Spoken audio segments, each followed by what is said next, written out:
You just found the best video ever if you're a beginner at Blender. This is a course that I would normally charge quite a bit of money for, but because I want you to learn Blender, I'm putting this up for free. We're gonna learn the basics of how Blender works as we work through some really fun and exciting projects. And by the end, you're gonna know enough about modeling to make just about anything you want in Blender. It's just the course that I wish existed when I was starting. And we're gonna learn this all step by step without getting overwhelmed, and I'm just gonna show you the basics that you need to know. And I promise you, if you watch this whole video and you do the exercises, you're gonna take a huge leap forward in your Blender knowledge. And before we get started, the very first thing I want you to do is click that first link in the description. That's our free texture pack that'll help you follow along and is also really useful for making other Blender things. It's totally free. All you have to do is sign up. Click that link in the description right now and I'll send that to your email. All right, you ready to learn Blender? Let's get started.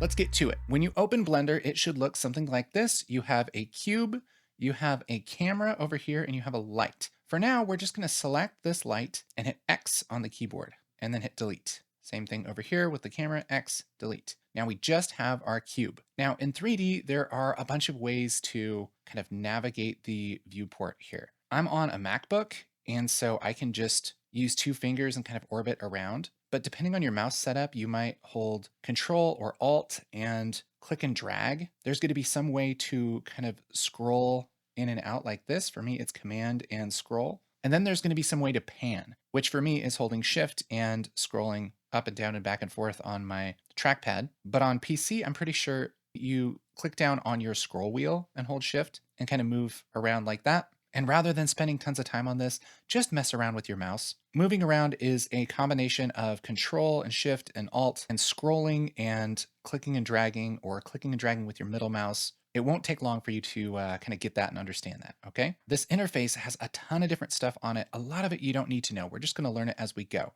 The big thing is this viewport right here. We can select things in the viewport just by clicking on them, and when they're outlined in this yellowish orange, that means they're selected. This right now is in something we call object mode, which basically means that you can grab the different objects in your 3D viewport kind of as a whole. There's kind of 2 modes. There's object mode, and then if you hit tab on the keyboard, this is edit mode. So edit mode lets you grab different parts of this mesh and move it around and change it and edit the actual mesh, which we'll get into shortly. And object mode lets you move the object itself. And we'll just stay in object mode here for a minute. But once again, you can hit tab to kind of switch in between edit mode and object mode. One way to tell which mode you're in is up here. It says object mode, or if you hit tab, it says edit mode. It'll also become pretty dang obvious once you start working with this. But in object mode, I'm gonna show you kind of how to change things, rotate them and move them around. If you wanna grab something and move it, in Blender, you can't just like click and drag it. By default, it's a selection box. And so that's how you select multiple things. But if you click on something, you have it selected, and then there's tools and widgets over here that you can use. But honestly, if you want to learn Blender, you got to learn it right. And the right way to use Blender is the keyboard shortcuts, because that's what helps you move really fast and make really cool stuff in Blender with a lot less effort. So to take this and move this around, I'm going to hit G on the keyboard. G for grab. That's how you remember it. So I'm grabbing this and moving it around like this. And after I hit, I don't have to hold down on my mouse. I can just move it wherever I want. And then to kind of drop it, I just click with my mouse like that. I can hit Command Z to undo, or Control Z on PC. And yeah, that's kind of how you move things around. So if I want to move this kind of over here, I can hit G and just kind of move it over there, right? But there's 3 axes in 3D. There's the X-axis, which is red, the Y-axis, which is green. The Z-axis in Blender is up and down, and it's blue, although that axis line is hidden by default. If you forget which one is which, you can look at this little thingy up here, and they're color-coded. It's also in order. So RGB, red, green, blue, is XYZ, red, green, blue. And so you can snap whatever you're doing to an axis just by hitting X, Y, and Z while you do it, right? So if I hit G for grab, I can grab this and move this around. But if I hit X, Y, or Z, I can constrain this to an axis. So if I just want to move this along this red line, I can hit X, and that's going to constrain it to the X axis. That's a great way to move this back and forth without moving it up and down, right? Same thing for Y axis. I'll hit G for grab for Y axis. I'm moving this in the Y. I can also do it in the Z axis just by hitting Z for up and down, okay? And this kind of thing works for all different kinds of transformations. A transformation being a way to move, rotate, or scale something. So speaking of that, if we want to rotate this, I can hit R for rotate, and that will rotate based on wherever my camera is. I can also constrain it to a axis like X or Y or Z. And so grab this cube and move it around. If you're new to Blender, man, that is the best thing to do, is just to move this around, rotate it, and if you hit S, that's scale. So you can scale this up and down. You can scale this uniformly just by hitting S, or you can constrain it to an axis like X or Y or Z, all right? So that's like the basic transforms. And what's great is even though we're working in object mode, stuff in edit mode works the exact same way. So if you hit Tab on the keyboard, you'll get into edit mode. And this is really cool. This is the mode that lets you grab the different parts of your 3D mesh and move them around. And there's 3 different modes here. There's 3 different kinds of things you can select. You can select vertices, which is what I have right here. Those are these little dots, the little corners of things. And again, it works the exact same way. If I hit G, I can move this around. The rotate and scale thing doesn't really make sense for one vertice, so I can select 2 like this just by grabbing a box. You have 2 of these selected. So I can scale these like this or rotate them. See what we're doing here? And it's the exact same thing. So you've already learned so much about Blender. Oh my gosh, like this is so much stuff already. But I can select the vertices like this. I can select them all with a box like this. I'll select multiple vertices. I can also go up here right by where it says edit mode and click on this second icon here, and that will bring us into edge mode. And that's just a way to select, well, it's basically 2 vertices at the same time. It's this edge, okay? I can also go to face mode, this third icon, and that selects a face. And same thing, I can rotate this, I can scale it, see what we're getting at here. Very, very powerful. You can also hit 1, 2, or 3 on the keyboard to switch in between these modes. So 1 is vertices, 2 is edges, and 3 is faces. So we're going to use that a lot. We've already learned so many keyboard shortcuts. G for grab, S for scale, R for rotate. If you're doing one of those operations, you can constrain it to an axis just by hitting X, Y, or Z. And that works in object mode, as well as if you hit Tab in edit mode, you can hit 1, select vertices. You can hit 2 to select edges, and we adjust those all the same way. R for rotate, S for scale, G for grab. If you're in one of those modes, constrain it to an axis using X or Y or Z. So that works for objects as well as parts of objects in edit mode. Select the different parts with 1, 2, 3. Look, now we've made this thing. So do me a favor, open up Blender if you haven't, grab that default cube and see if you can mess it up like this. See if you can move it around, rotate it, because that's going to be essential for making things in the future. Once you're comfortable doing this kind of thing, messing stuff up, just go ahead and head to the next lesson. All right, enough getting familiar with the interface and stuff. Let's get to work. I'm going to select this jacked up cube that we have and hit X and then delete. That's going to get rid of this. Now I'm going to hit Shift A. You can think about that as add. That brings up this add menu. I'll go down to mesh and say cube. Boom. Now we have our cube back. Oh, great. So we're going to make this cube into a low poly book that you could put on a bookshelf, use as a prop for your video game, you know, maybe just make a really cool book that you can look at. Either way, pretty soon you'll be a book master. So the first thing I'm going to do is just select this cube and then go into edit mode. I'll hit Tab on the keyboard and this will select everything by default. I can just click off to deselect things. And what I want to do is change this cube to be roughly book shaped. And you can do this a lot of different ways. Probably the easiest way is just to hit A for all. We're just going to select all of the things in our current mode. So that's going to select all of our edges because we're in edge mode. We can switch to faces and that'll select all the faces. Yeah, I think we'll do that. I usually work in face mode. Face mode feels good. And now that we have everything selected, I'm just going to scale everything down on the X axis. You could also do this on the Y axis. It doesn't really matter for this part, but you got to pick an axis and go with it. So we'll just say S for scale and then X for X axis. And then I'm just going to bring this in like this with my mouse until it's like the width of the book that I want, right? So we could do like a little tiny book. We could do a big book, but we're going to do kind of a bigger book like this, like a Harry Potter kind of book. Now we want this a little bit taller. So we're going to do the same thing, scale, S for scale, and then Z to scale this on Z, and we'll just make this a little bit bigger. And you don't have to make it exactly the same size as me, just roughly this size. We want enough space on this spine of this book to be able to easily edit it. Okay, so now we have this rough, like kind of thick book shape. And depending on how much detail you want to add, you could call this good for a book. Honestly, if it's on a bookshelf, you could add some color to this and put it on a shelf looking thing and everybody will think it's a book. But you know, I mean, that's not that fun for 3D modeling. I'm just saying you could stop here depending on what kind of detail you want. But we're going to go a little bit farther than that. So I'm going to make sure I'm in object mode here so I can select the different parts of this book. Zoom in, we can see what the heck is going on. And really we have a problem here. We have this the right shape, but we really need some more shapes kind of attached to this.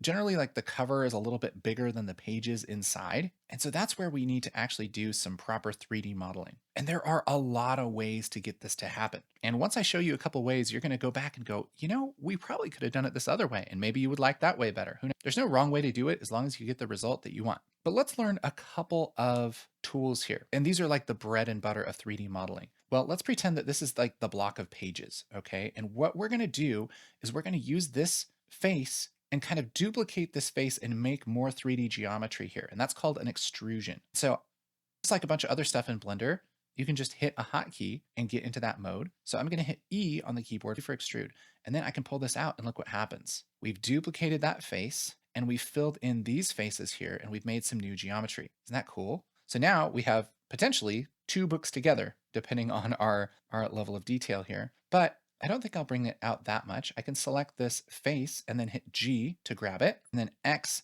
to constrain it to the X-axis. And let's bring this in a little bit. We're gonna make a nice thin cover like that. There we go. So this is like the front cover of the book without the spine. It's like if you had a stack of pages and then you had some cardboard on top, right? That's kind of what we're looking at here. Okay, we could do this on the other side too. Let's grab this, E for extrude, and I'll just pull that out about the same amount. It doesn't have to be exact for this. A lot of the time you'll want your 3D models to be more exact, but it doesn't matter for what we're doing here. So now we have kind of a sandwich, right? We have our pages and then we have a cover on this side and a cover on this side. Now we need to pick a side for our spine. Let's just go right here. And this time I'm going to hold shift and I'm going to select all three of these faces, 1, 2, 3. And I'm going to hit E for extrude and then bring that out about the same amount. See what we're doing here? So this is the top of the book. And here we have our cover, our front cover, our spine, and our back cover. But let's make this a little bit more interesting. We could take the same stuff that we've learned. Let's just hold shift and grab both of these faces and let's extrude these and bring those out a little bit. So now we have this cover kind of protruding out here. And now this is starting to look like a hardcover book. You know what I'm saying? But we also want to do this on the top. So let's just hold shift and grab all of these faces here. It's a little bit of work to just grab all these faces like this. E for extrude, and we'll bring that out a little bit. Oh, look at this. The magic is happening. Then hold shift and select all of these. Very nice, very nice. Once we have all of those selected, E for extrude. There we go. I can hit tab so I can look at that book. Oh, baby, look at that book. We just 3D modeled this book. Isn't that magical? Dude, this never gets old, making stuff out of nothing in 3D. Oh, that looks like a super legit book. I love that. So there is the shape of our book. In the next lesson, we're going to start colorizing this so this really reads as a book. All right, so we have the shape of our book looking nice. Now we're going to learn about how to change the colors of things in 3D, or as it's said in 3D World, changing the materials. So anytime that you want to change kind of the surface of something, whether it's shiny or a different color or it has a texture on it, you're going to be working with a material. So we haven't learned a whole lot about the Blender interface, but over here on the right, we have this menu. You're going to spend a lot of time in this menu. This has all kinds of goodies. We have this little bar right here, and this will switch to all different kinds of little menus. And so definitely take some time and explore this. We'll use these as needed. But at the very bottom, there's a material one, this kind of red globe thing. And what this does is this lets us manage what things are made out of in our 3D scene. So by default, there's nothing there, so we'll just hit new. This is going to add a material, and it's going to be called material 1. And this material is going to have certain properties, color, roughness, a bunch of other stuff. And it's going to apply it to everything in our scene by default. So in order to actually see our materials, we need to go over here to these 4 little globe things and pick the third one right there. See how this kind of turned white? So it went from kind of gray to white. That's because we have this bright white material right now and it's applied. So this is like the preview of the materials. In fact, it's called material preview. And so this is a great way to actually see the colors and everything of your materials.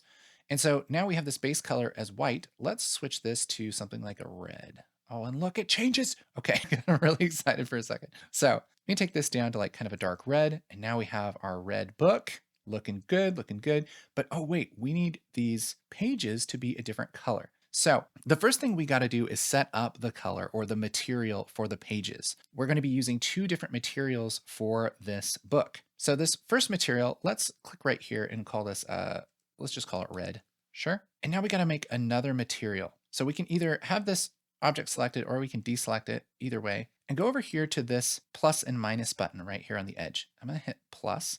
That's going to add another material slot, and then I'll hit new right here.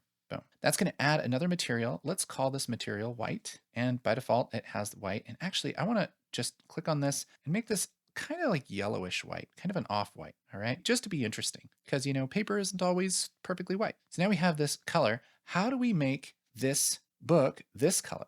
This object already has this first material on it. And so what we got to do is go in and just select certain faces in edit mode. So let's hit tab. We're going to go into edit mode. And this time I'm just going to select the faces that I want to turn white. So I'm just going to shift select all of these faces that are going to be our pages, right? Our paper. And now we can select this white material right here. Then we have these buttons here, assign, select, and deselect. And I'm just going to click assign with this white selected like this. Boom, there we go.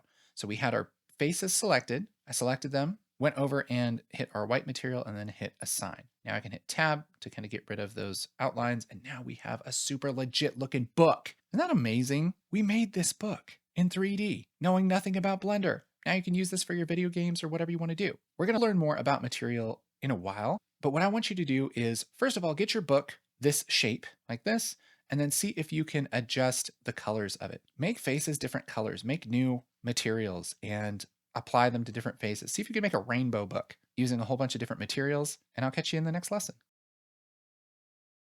So we have our book here, but I want to just say a couple things about optimizing your 3D. I feel like tutorials and courses and stuff don't get into this early enough because it is kind of important, especially if you're doing things for video games and stuff. You basically want your models to use the least amount of memory possible for how they look. And I mean, this is a whole science optimizing things, but we can do a very, very simple version of optimizing our 3D here. If I select this and hit tab, you'll notice there are quite a few faces on this one side of the book because of how we built this, because of how we extruded things. And really, there isn't a difference in shape between all of these faces. And so basically we have all of these faces here, which the computer has to calculate differently, but we really don't need them. This would look exactly the same with one face here as it would with 9. So it's a good idea to either build things that don't make all these faces or to go back and kind of clean them up. And so we're going to go through and clean this up,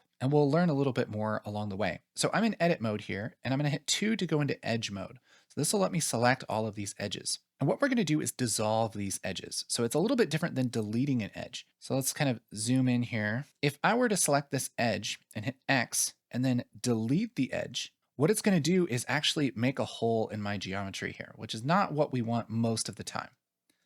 If I were to dissolve it, it'll fill it in and it'll do kind of some weird stuff. It doesn't quite work. It kind of has some strange looking visual stuff here, but it's trying to fill that in and just kind of not have an edge there. So this doesn't make any sense to do on a corner, but it makes a lot of sense to do here on these 9 faces. So I can select, just shift select all of these edges on this face, just holding shift and selecting all these edges here. And once I have all of those edges selected, I can hit X and then select dissolve edges, and look what happens. Boom. It just makes this one face. If I hit 3 and go to face mode, I can select this just as a single face. And this looks exactly the same as it did, right?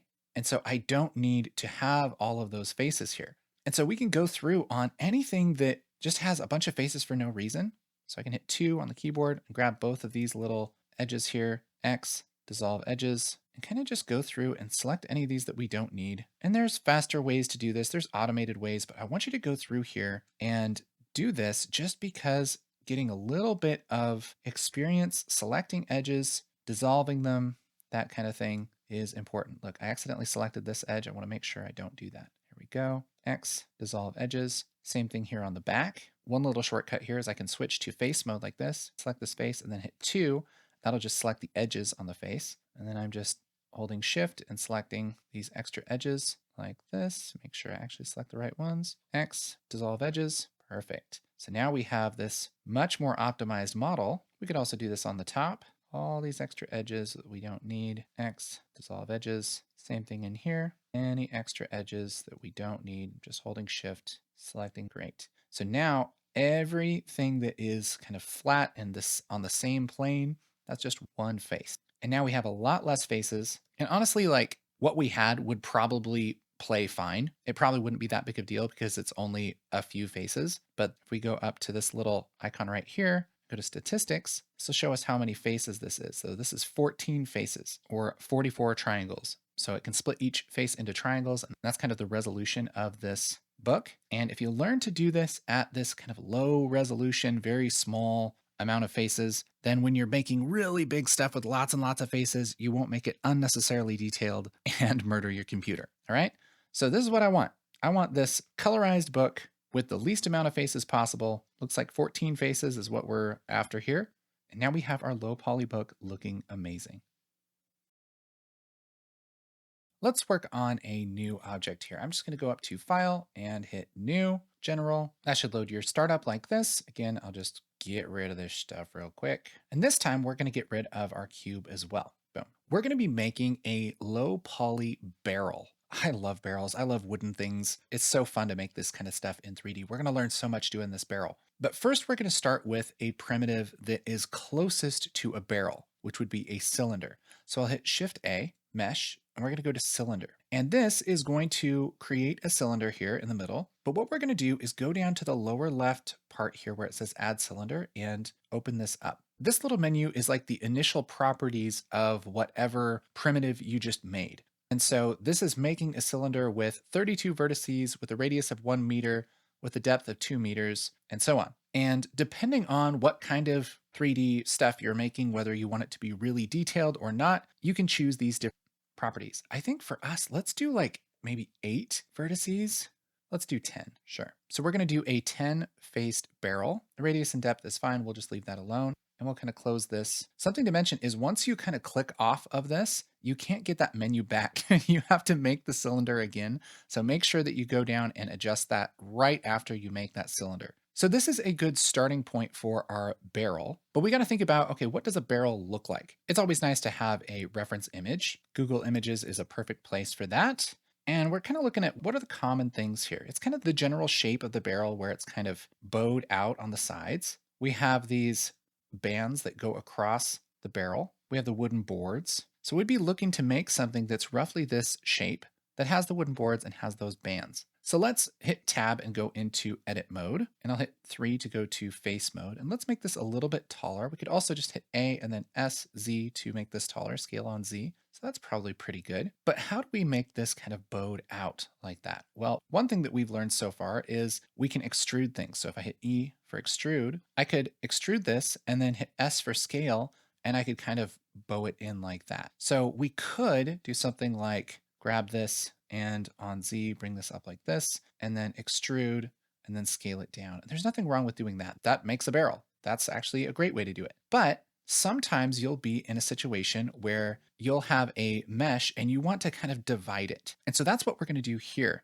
I'm going to hit Command or Control R, and that adds a loop cut. And what this does is it will divide all of the faces all the way around a loop. I remember this by hitting Command R or Control R on a PC as a ring. And so I'm adding a ring here. And so I can add this ring and then that divides all of these faces. And now I have more resolution. And the result is just like if I had this half the size and then extruded it like that, it's just kind of getting there from a different direction. And what's cool about a loop cut is Control R, I can roll up or down on my scroll wheel to make more cuts, and it spreads them out equally by default. I can make these rings, and let's just add 3 rings like that. I can click to accept that, and then it will slide these back and forth and ask me where I want it. I can try and put it in the middle, or I can just right click, and that will kind of just snap it to the default.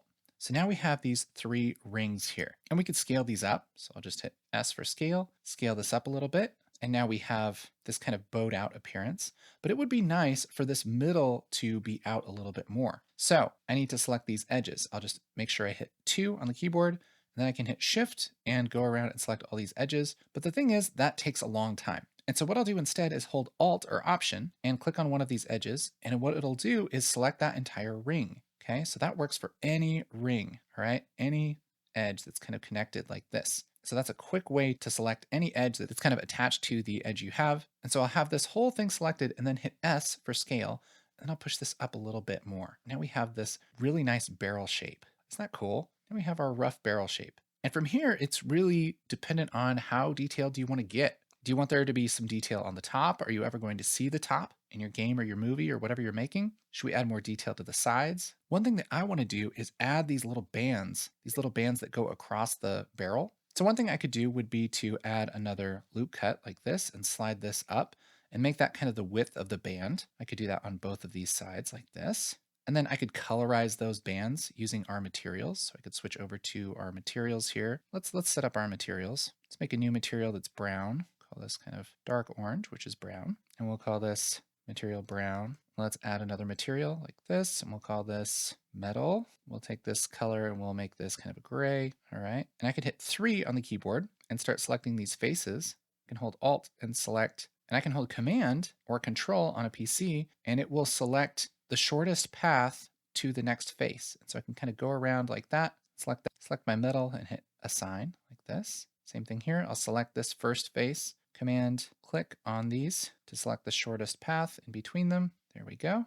Selecting all of those faces, metal, assign, like that. Can hit tab. Now we have something that definitely reads as a barrel. And depending on the style of whatever you're making, this might be just perfect, or you might want a little bit more detail. But let's actually back this up a little bit. I'm just going to hit Command Z a few times, go back in time to before we added those extra loop cuts. And here I can hold Alt to select this ring, Alt Shift to select this ring also. And here I want to show you a little trick to kind of split a edge into 2 edges and make a face in between them. And it's what we call a bevel. So all I have to do is hit Command B or Control B on a PC like this, and then pull this out, and look at this. It makes those faces, and the top and the bottom ring is equal width. So now we have those faces. Oh, that looks so good. So that's using a bevel. Now, a bevel is a very, very important thing in 3D, and usually use a bevel on a corner of an edge like this. So I'll just hold Alt and select this entire edge all around here. And if I hit Control B, look what happens. It kind of rounds out that edge like this. It splits that edge into a face so that it kind of rounds the corners. Now, when you hit Command B, by default, it's going to just add one face, which is actually called a chamfer. If you ever hear the word chamfered edge, it's just a bevel with one face. But if you roll up on your scroll wheel, you can make more faces and more resolution on this bevel and really round this out. I mean, if I can just pump this up really, really high, then we have a very, very round top to our barrel, which is going to look weird when everything else is such low resolution. So we're probably not going to do that. And I'll just roll back down, and we can kind of bevel this just a little bit like that. And depending on how low res we want this to be, how detailed we want it to be, we might add that bevel or not. But we can use this bevel idea, Alt select and then Alt Shift select here, Control B. We can use this bevel idea to make those rings like this. Now we have those rings selected, and let's add some geometry. Let's actually have these kind of actually jut out from the barrel a little bit. If we're duplicating a face and kind of pushing it out and making more geometry, what does that sound like? That sounds like an extrude, right? But if we hit E for extrude, look what happens. It kind of does weird stuff. I mean, it's cool, but it's not really what we want, right? And so what we actually need to do here is a really special extrude. And we can bring up our special extrude menu here by hitting Option E or Alt E. That's going to bring up our extrude menu. By default, if we just hit E, that extrudes faces. But there's all different kinds of extrudes that we can do. And what we're going to do here is extrude faces along normals. All right, we'll talk about what a normal is here in just a second. Let's click that and then pull this out, and look what happens. It kind of grows or shrinks this ring. So let's push this out and make this ring nice and chunky. Chunky rings. Yes, very good. Now we have the chunky barrel, and I love that. That looks really cool. And we're just using the stuff we've already learned pretty much, just with a little different extrude there, but it's the same idea. Now, what the heck does extrude along normals mean? So a normal is basically the direction that a face is facing. That's pretty much the simplest way to put it. So the normal for this face shoots out this way. You can kind of think of this as which direction the face is normally facing. So it's normally facing this way on this face. This face is normally out like this. This face is facing up like this. So that's the normal. So when you extrude along a normal, each face is going to grow based on its normal. So it's basically just going to come straight out. By default, if you have one face selected, it's going to go along its normal. All right, so this is just coming straight out along its normal. But if you have two faces selected and you hit E, it's going to average out that normal. So this one's kind of facing this way, this one's kind of facing this way. You average them out, it just comes out straight, right? So it's going to be the average normal of the group. So if I select all of these and I hit extrude, it's going to come out like this way. So E for extrude, see how it comes out that way? Because it's kind of averaging those normals. Now, if I extrude this along the normals, Alt E, extrude faces along normals, each face is going to come out based on its normal. So that's where you can kind of get these things that are all kind of growing in their own direction, okay? So that's how we made those rings get bigger and not just go out to the side. So yeah, this is a good looking barrel. In the next lesson, we're going to add a little bit more detail to this and finish it up. Okay, so we have our barrel looking good here. Let's add a little bit more detail to it. Switch back to our kind of our gray mode here. Tab to get into edit mode. Let's select this face. And here, what if we want to add some kind of inside parts of the barrel? Well, I could hit E for extrude, bring this up a little bit, and then hit S to kind of bring this in. And that might be what we want to do. But I want to show you something really cool. Similar to an extrude is an inset. So an inset is like an extrude, but it doesn't push it out. It just kind of makes a smaller face within this face. And so if I hit I for inset, that's going to bring this in, and see how it's basically the same as an extrude. If I hit G and then Z, it's pretty much doing what an extrude would do. In fact, if I hit E for extrude, and then I right click and don't move this, and then just hit S for scale, that's pretty much what an inset does. So I for inset, we'll push this in and we'll figure out kind of how thick we want these boards on this barrel to be. We probably don't want them thin like this. We probably want them nice and chunky and thick like that, because this whole barrel's kind of vibe is just a chonky barrel, right? So let's have chonky boards. And now we can kind of decide, again, how much detail do we want? We could just color this part black like it's a hole and then the rest of it brown, or we could E for extrude and push this down a little bit. And so we have a little bit of geometry here. We could push this way down, GZ, and make a very, very deep barrel. Depends on if you want it to look like an empty barrel or if you want it to look like it's full of things. You could potentially have a barrel that's like this and then do something like inset this a little bit and then kind of push some geometry around here to make it look like it's full of something. You could add a texture there or something, whatever you want to do. For us, let's just keep this pretty simple. I'm just going to leave it something like that, and we'll just say that this is the top of the barrel. So this is a sealed barrel, all right? And just design-wise, I want this distance to be pretty similar to this distance, so it all just kind of feels like it's nice and chunky, right? There's our barrel. Oh, that's looking so sick. Now, if we want to, we can even add a little bit more detail here and get really creative. For instance, I could hit 3 on the keyboard to go to edge mode, select any of these edges, and then extrude them a little bit. So I could extrude this one just a bit, you know, grab these two and extrude them and make this just a little bit more uneven like that. Or we could even just grab any of these and just pull them up, G, Z, push them up like this, G, Z, and just kind of make this edge uneven. And then that doesn't add any geometry, but it does give it a little bit of this uneven vibe, which, man, I think looks pretty good. That looks pretty nice. I love that. So now we have a really nice low poly barrel. Let's colorize this. Let's go to our material preview here, switch over to our materials, and oh yeah, we got to set up our materials again because I hit undo. So let's do kind of a darker brown, maybe a little less saturated, something like that. Great. We'll make this brown, just renaming this. We'll just set all these up. We'll do metal, just make that kind of gray. Yeah. And so now let's go into our edit mode and I'll select these faces. And again, I'm just holding Command and I'll just select all the way around here like this. And I'll just select these real quick. Doesn't take too long. That's a nice thing about low poly. There's just not that much to select. Okay, now we have these all selected. What we can do is we can go to our select menu and go down to more or less and select more. You can also hit plus on your numpad, but I don't have that on my keyboard, so we can do that. And that will select all of the faces that are right next to the faces that you have selected, which is going to select these rings perfectly, the faces on the top and the bottom of these rings. So that's what we have for these selected. Go down to metal and hit assign like that. Look at that. Oh, that's such a cool barrel. Oh, I love that. So that's a sweet barrel. I love it. In the next lesson, we're going to kind of tweak this barrel a little bit to have even more character, kind of like we have on the top of this. If you don't have your barrel built, stop right here and try and build your barrel out of the cylinder. Make those rings, inset that top and extrude it down. Make sure you keep that bowed shape because that's going to read as an awesome barrel. So we have our barrel and it's looking pretty good and we can just call it good here if we want to. But one of my favorite things to do, especially with this kind of low poly art, is to give it just a little bit of character, just mess it up a little bit. Now, you can do this a lot of different ways, but we're going to go into edit mode. And I think we're just going to grab the vertices mode. You can hit 1 on the keyboard to select vertices. And what you can do is just grab a vertice and just literally hit G and just kind of move it around a little bit. Just kind of mess with these vertices. It doesn't have to be perfect, just move it around. You can grab parts of this and just move it a tiny, tiny bit. You want to do this pretty much as your last thing because it's harder to kind of model things and adjust them after you've done this. But once you're pretty sure you like the general shape, you can grab these little parts and just move them around a little bit.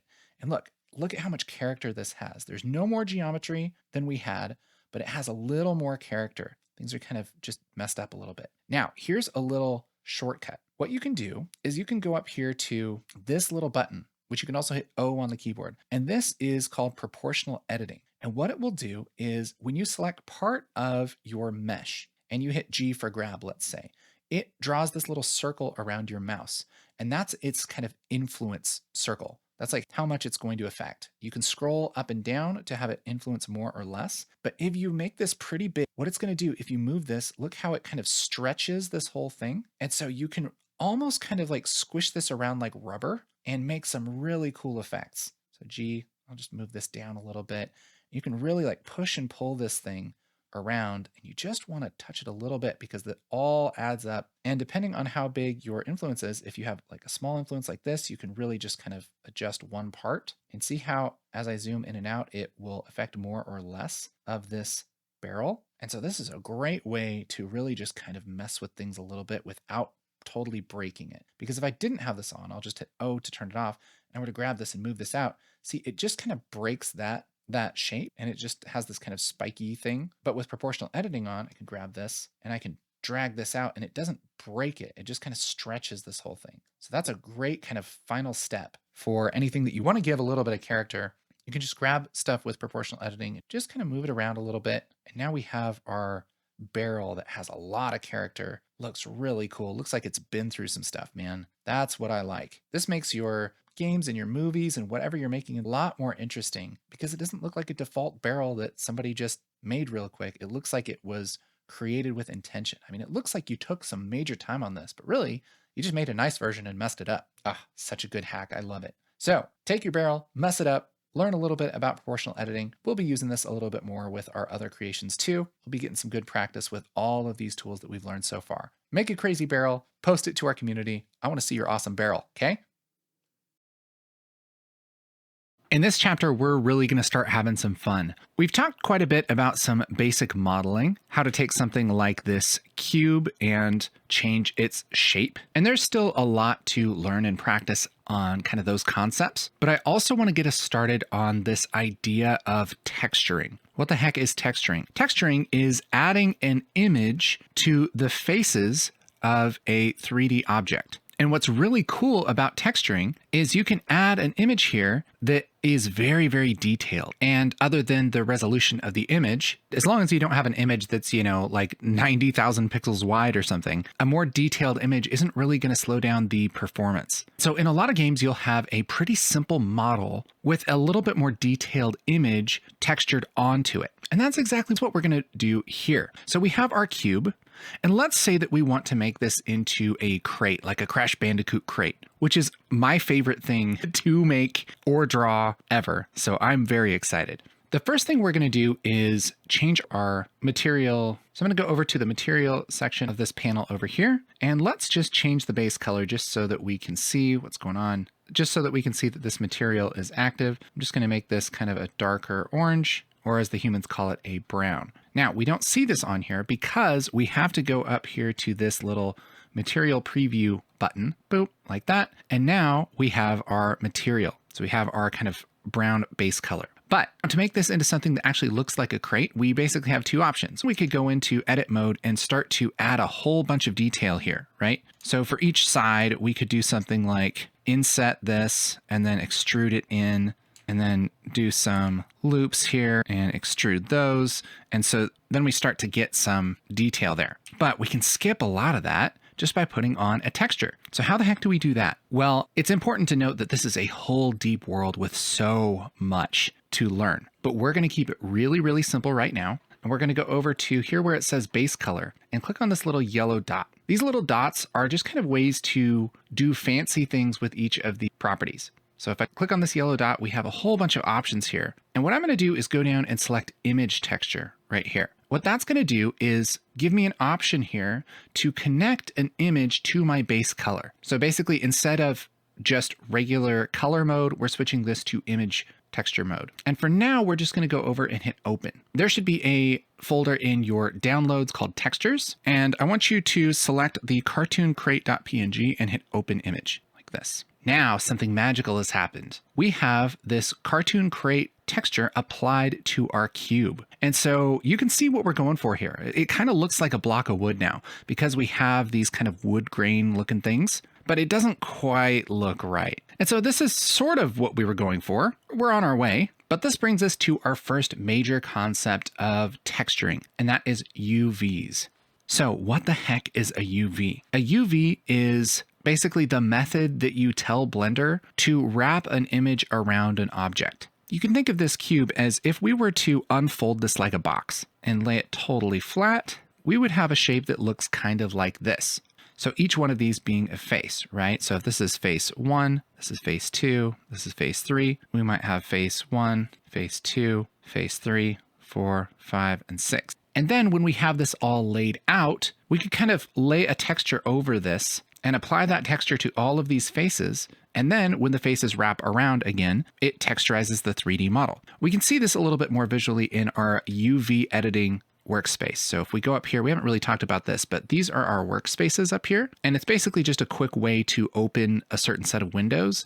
So if we go up to UV editing, that's going to split our view and give us a certain window here. This is our UV editing window. And then here on the right, we have our 3D view. By the way, if you go up here, if you don't have enough space to get to your material preview, you can click and drag with your middle button on your mouse, your scroll wheel, and grab this and kind of move this back and forth to kind of scroll this. And right here, boop, I can turn this on. So we have our preview here on the right and our texture here on the left. And in edit mode, if I hit tab, I'm going to grab faces. I'm just going to hit A for all faces. So I'm going to select all the faces. And look, here is that layout I was talking about that kind of looks like a cross. And we have all of the faces of the cube kind of laid out. So this is why this looks kind of weird, because this top face is just using this part of the texture. The side face is just using this part, and so on. And so that's why this looks really strange. So to fix this, what we can do is we can adjust these UVs to not look like this, but to actually kind of size themselves to make any sense with this texture. So what we could do is select this UV right here. I can go up here. There's kind of the different modes here in the UV editor too. So I can select face mode like this. Something that I definitely want to turn on is this little button right here, which kind of syncs the selection between these two panels. So if I select this top one, it'll also select the face over here. This, I believe, is actually on by default in Blender 5 and later. So if you're using Blender 5, then that should be on by default. But anyway, you should be able to click on a face and then it kind of selects over here too. And then when you have this face selected, you can adjust this just like you do the faces here in the edit mode in our 3D viewport. I can grab this and hit S for scale, G for grab, right? And so I could scale this up and make this about right. And look at this top face. That's looking really cool, right? And so I could do this for all the faces. Now, you're probably looking at this going, oh gosh, do I really have to do this for every single thing I ever make? Well, yes and no. Yes, you do need to set the UVs if you're going to texture it, but there are some shortcuts. For instance, I can select all of these faces. Just hit A for all, select all. And I'm going to go up to where it says UV up here. And I can select unwrap. So unwrap is basically a way to lay out your UVs from a 3D object. So unwrap, it's just like you're unwrapping a present, right? So unwrap, and I'm going to go down to cube projection. Now check this out. When I hit cube projection, look what happens. Boom. Look at that. It fixes all of them. Isn't that awesome? So what it's done is it's taken each face and it has fit it to the texture because it can kind of recognize these basic shapes like a cube and say, okay, well, this is a cube. So we're just going to make each face the entire texture because this is a pretty common thing in 3D, you know? And look at this. Oh, it already looks like a Coop box. Love it. So like I said, there's a lot to get into about texturing and everything. We're going to get into it in a little while. But for now, what I want you to do is just use this default cube, open it up, go to your material tab, click on that yellow dot and select image texture. Open up this cartoon crate.png, go to your UV editing and play around with some of these UVs and just see how you can mess with this. The more you mess with this and get used to it, the more experience you're going to have and the more comfortable you're going to be, and it's just going to be good for you. All right. So play with this. And when you're done kind of playing around, hit A for all, UV, unwrap, cube projection to set this to project really nicely on this cube. And once you have something like this, go ahead and go to the next lesson. So we have our cube and we have our crate texture on it. In this lesson, we're going to explore how we can kind of combine these techniques that we've been using, this idea of putting a texture on a 3D model with the modeling techniques that we've been learning. Because really the best result comes from kind of mixing these two ideas. Of course, you could certainly leave this crate this way, and it would be fine for your game or your animation or whatever you're making, but you don't have to look very hard to realize that there's not actually any dimension here. It's just a texture. And so why don't we just put a little bit of geometry here to kind of enhance what this texture is already doing. And if you want to, you can go back to layout mode, or you can just take the split here and just kind of move this to the side. It doesn't really matter. I'm going to select this cube and hit tab to go into edit mode. And I think what I want to do is make a split right here, and then take this part and just kind of squeeze it down so that this ring of boards has kind of the biggest diameter, because that's sort of what it looks like here. The texture is that this board is on top of these other boards. And so it should kind of come out here a little bit, you know, like this kind of thing. Let's do that. I'm going to hit Control R to make an edge loop, to make a loop cut. And I'm just going to move this up here to be right on that line, something like that. Same thing here. And I'm going to do the same thing again. Control R, and then click, and then move this down right on that line. Okay, good. And now we have 3 separate faces on each side of the cube. 1, 2, 3. And so we can take these faces. Let's just hold Shift and select each of these faces. So now we have the whole loop of these faces selected. And what we want to do is extrude these, because we don't want to just scale them down like this. That does give us an interesting look for our crate. But if we're not going for that look, that's going to be a problem. So if we hit E for extrude, that's going to let us kind of move this back and forth, and it's going to be very strange. So I'm going to extrude this, but I'm not going to move it anywhere. That means I'm just going to right click to get rid of the movement. And now if I hit S for scale, I scale this up. Look, it's actually splitting those edges and adding the faces there. All right, so if I scale it down, S for scale, and I'll just bring this down. See, that's kind of what we're looking for right there. I'm going to bring this in a little bit. And now we have this crate that kind of has this little taper to it. Now, I don't know if I want the angle right here. I think it would be better just to go straight in. And so I can fix this in a couple of ways. One thing I can do is select all of these and then just hit scale and then Z, and I can scale this back up, and that would be just fine. There's no reason not to do that. But I can also just go back a couple to where we didn't scale before here. And when I scale this, I can hit Shift Z to scale it in the X and Y planes, but not the Z plane. So Shift Z like this. And now I can just scale it horizontally like this, and see it comes kind of straight out like that. So S, Shift Z, and we'll bring this in just a little bit. Yes, there we go.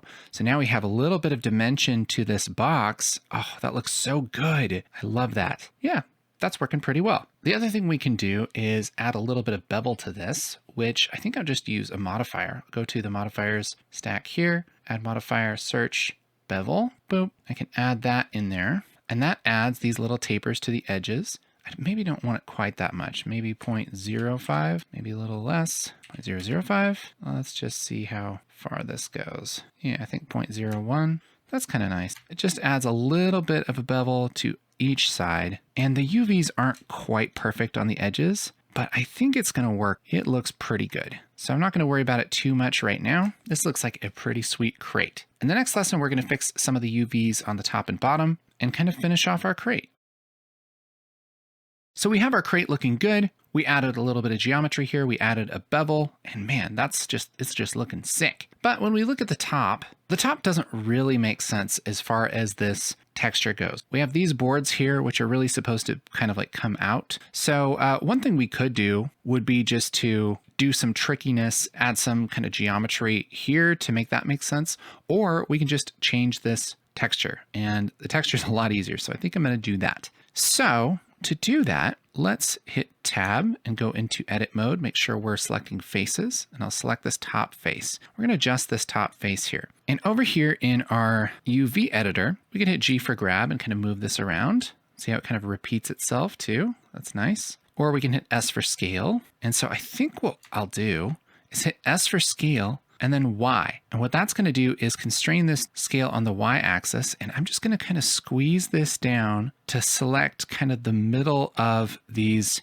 boards. And so now it just looks like there's boards going this way. If I click off of that, yeah, that looks pretty good. Yeah. And so that just makes a little bit more sense now. You could even get a little bit more detailed if you want to, but you know, I think that's probably fine for what we're doing. Same thing on the bottom. And you really have to decide if you're ever going to see the bottom, but that's okay. We'll just fix that real quick too. Boop. There we go. So now we have our UVs and everything set up for our crate. And we practiced a lot of things here. Practiced a little bit of modeling. We've discovered how to add a texture to the color of a material. Learned a little bit about what UVs are. And again, in this case, all of our UVs are kind of like stacked on this same texture. We learned a little bit about UV unwrapping. For instance, if going up to UVs, unwrapping, and using the cube projection. And there is so much more. Oh my gosh, there's so much more to talk about when it comes to UVs, but we'll get into that in later lessons. For now, see if you can make this crate. Make it with these little tapered shapes. See if you can make a crate that looks exactly like this. You could put your own spin on it if you want to,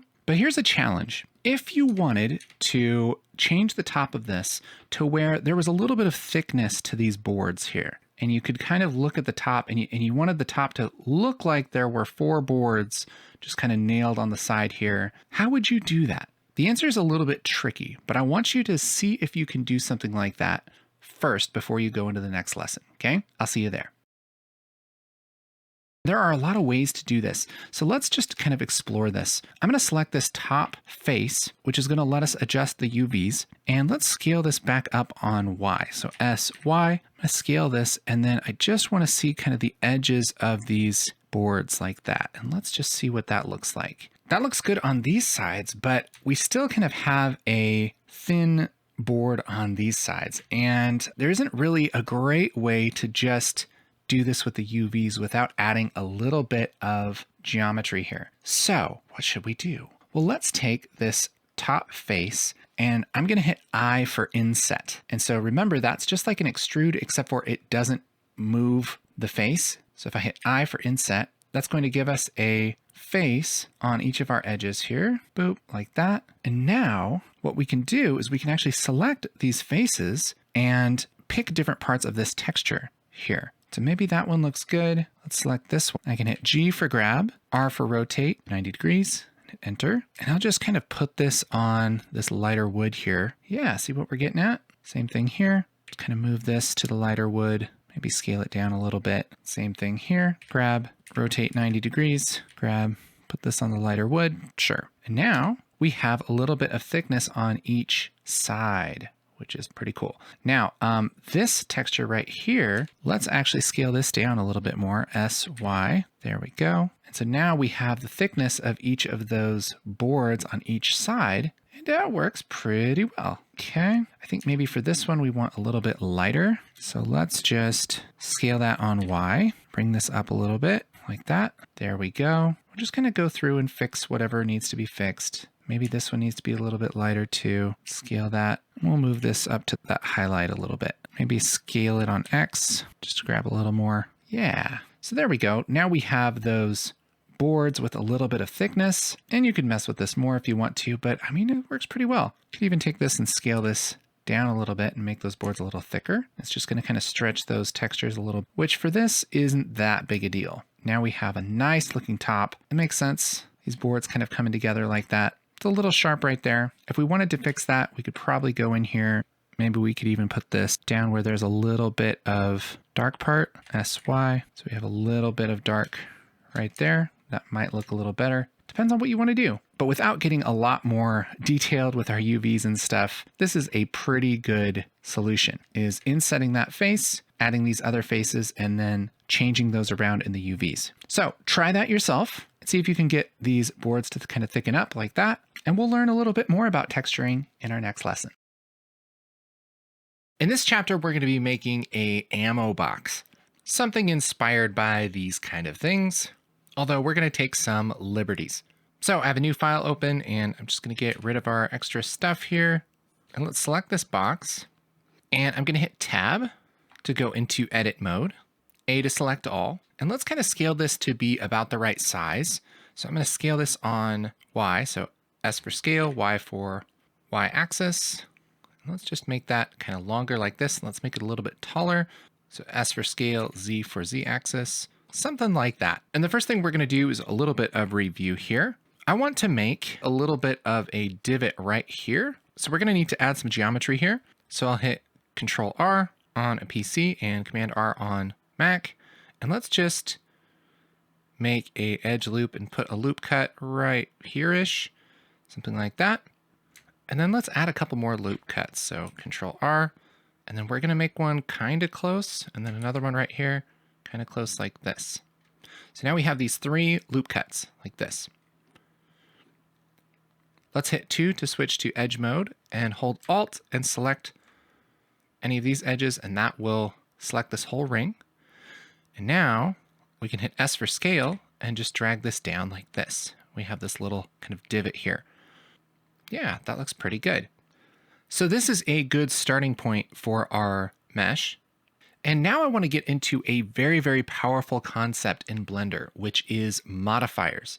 A modifier is like a live kind of filter or effect that you put on a 3D mesh. You can find the modifiers in the wrench menu over here, and you can just click to add modifier, but we're going to do this in object mode. So I'll come over here and hit Tab. So we're just selecting this object. I'll go over and click add modifier, and there are tons of different modifiers you can add. I mean, oh my goodness, there's a lot. What I usually do is just go to search and search for the one I want. So I'd like bevel, B-E-V, there we go, and I hit enter.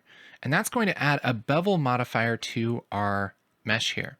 What a bevel modifier does is it adds a bevel to all of the edges. And so normally we would have to bevel these ourselves, but since we're putting this bevel modifier on here, it kind of does a lot of work for us. And what's really cool is that anytime I can change the properties of this modifier to change how this looks, because it's non-destructive. I can also just turn it off. I'll just turn this off on our preview by clicking this little monitor. And so here's what I'm actually modeling, and here it is beveled. Isn't that cool? So depending on how chunky you want this thing to be, you can adjust the amount and the segments and everything. So I think let's take this amount down a little bit. And see, if you're doing kind of realistic stuff, you can take this down to 0.01 and then push up the segments. You have this really nice subtle bevel on the edges. That really makes things look good, especially if you want them to look pretty realistic. I'm going to reset these to defaults just by hovering over them and hitting backspace on each one. And I think this default is actually pretty good for what we're doing for our kind of chunky style. The only problem here is that our inside bevels here look a little bit weird. Like, it's not terrible, but it's a little weird. And so what's cool is we can still go into edit mode. So we can hit tab and go into edit mode. You can still hit 2 to select edges and then alt select these edges. And I can scale these edges out and I can see what it's doing when it bevels it. So there's all kinds of different things it can do when it bevels. Let's actually just alt select both of these rings and then let's SZ squeeze these together like this. Let's just see if we can get a nice little, yeah, see, that looks cool. And it's technically, it's kind of the same bevel, but it doesn't look as bad. Looks nice. Yeah, that looks cool. Now let's go up to our statistics. See, we have 140 triangles on this, which isn't bad. So depending on your style, if you're wanting to keep things kind of optimized, you want to keep your triangles like under 500 or so. For stuff like we're making, like these little props and everything, that's a pretty good rule of thumb. We can also possibly fake this detail using some techniques that we'll learn later on in the course. That's kind of the thing that's hard about making a course like this. There's a lot of chicken before the egg stuff. There's a lot of things that we're going to learn that's going to make some of this easier. And you might say, you know what, why did we do this earlier thing? Well, it's because there's tons and tons of ways to do everything in Blender. There's not really any rules. The only rule is have fun. So this is looking pretty good for our initial box. And in the next lesson, we'll add a few more details. All right, so we have the general layout of our ammo box.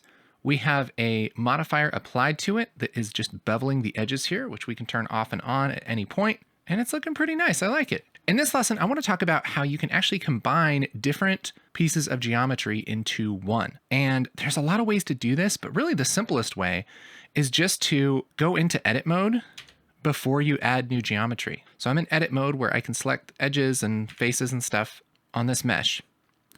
But what I'm going to do is just hit Shift A, and I'll have a little bit limited list of things that I can add to this geometry. So I'm going to add a cylinder, and that's going to kind of put this in the middle here. I'm going to go to my add cylinder thing, and let's take these vertices down a lot. Let's do like 6 vertices, and let's bring this up so we can actually see what's going on. And let's make the radius like 0.01, like really, really small, and maybe 0.1.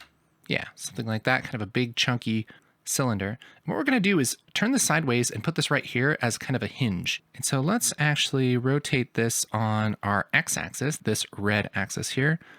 So rotate that 90 degrees. There we go. And I think that will be just fine. Maybe we'll take this depth to 1 meter. Great. Now I'll kind of click off of that.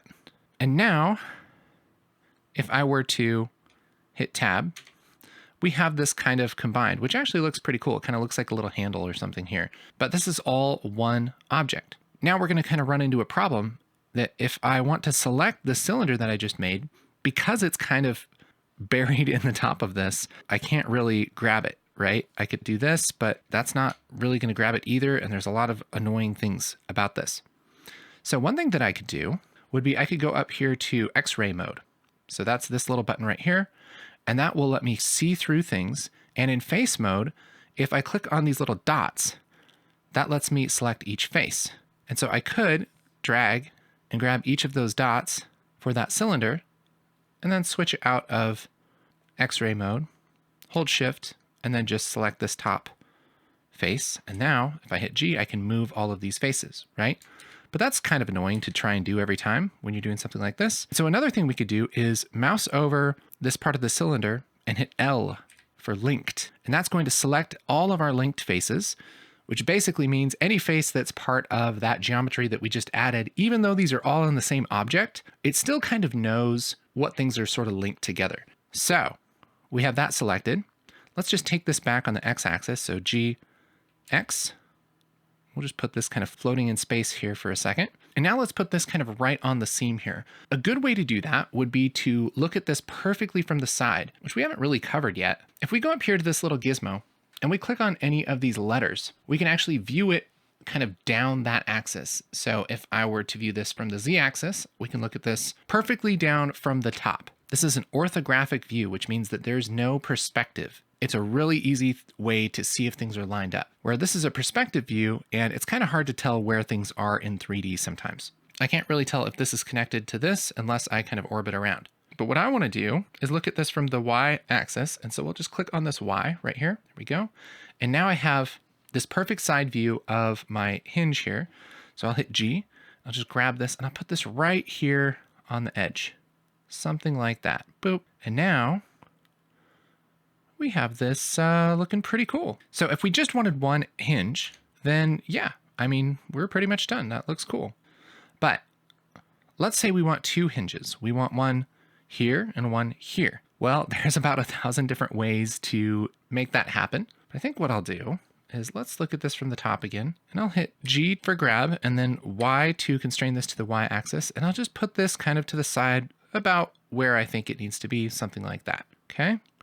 There's the left hinge. Now, at this point, I could do something like Shift D and then hit Y and then put this hinge over here. And that would do the job. A problem with that is that this isn't going to be perfectly lined up. It's not going to be the same distance here, here, as it is here, here, just because I'm not perfect and I kind of just eyeballed it. For a lot of stuff, it probably honestly doesn't matter a lot if it's perfect or not.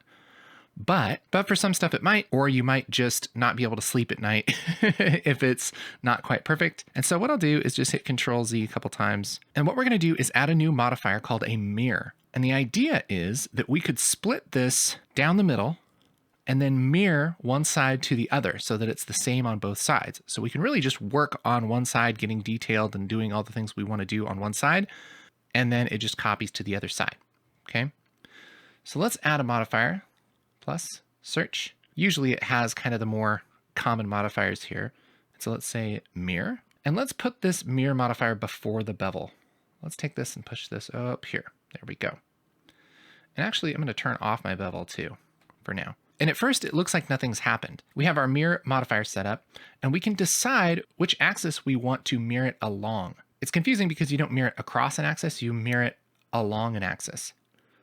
So this is mirroring along the x-axis. So the x-axis goes this way. Remember, x is red. And so what we're doing is mirroring this side whoosh, to the other side. And so let's turn this around and yep, there we go.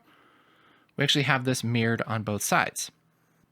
So let's turn that off. We don't see it. What if we do it on Z? Now it's mirroring this way.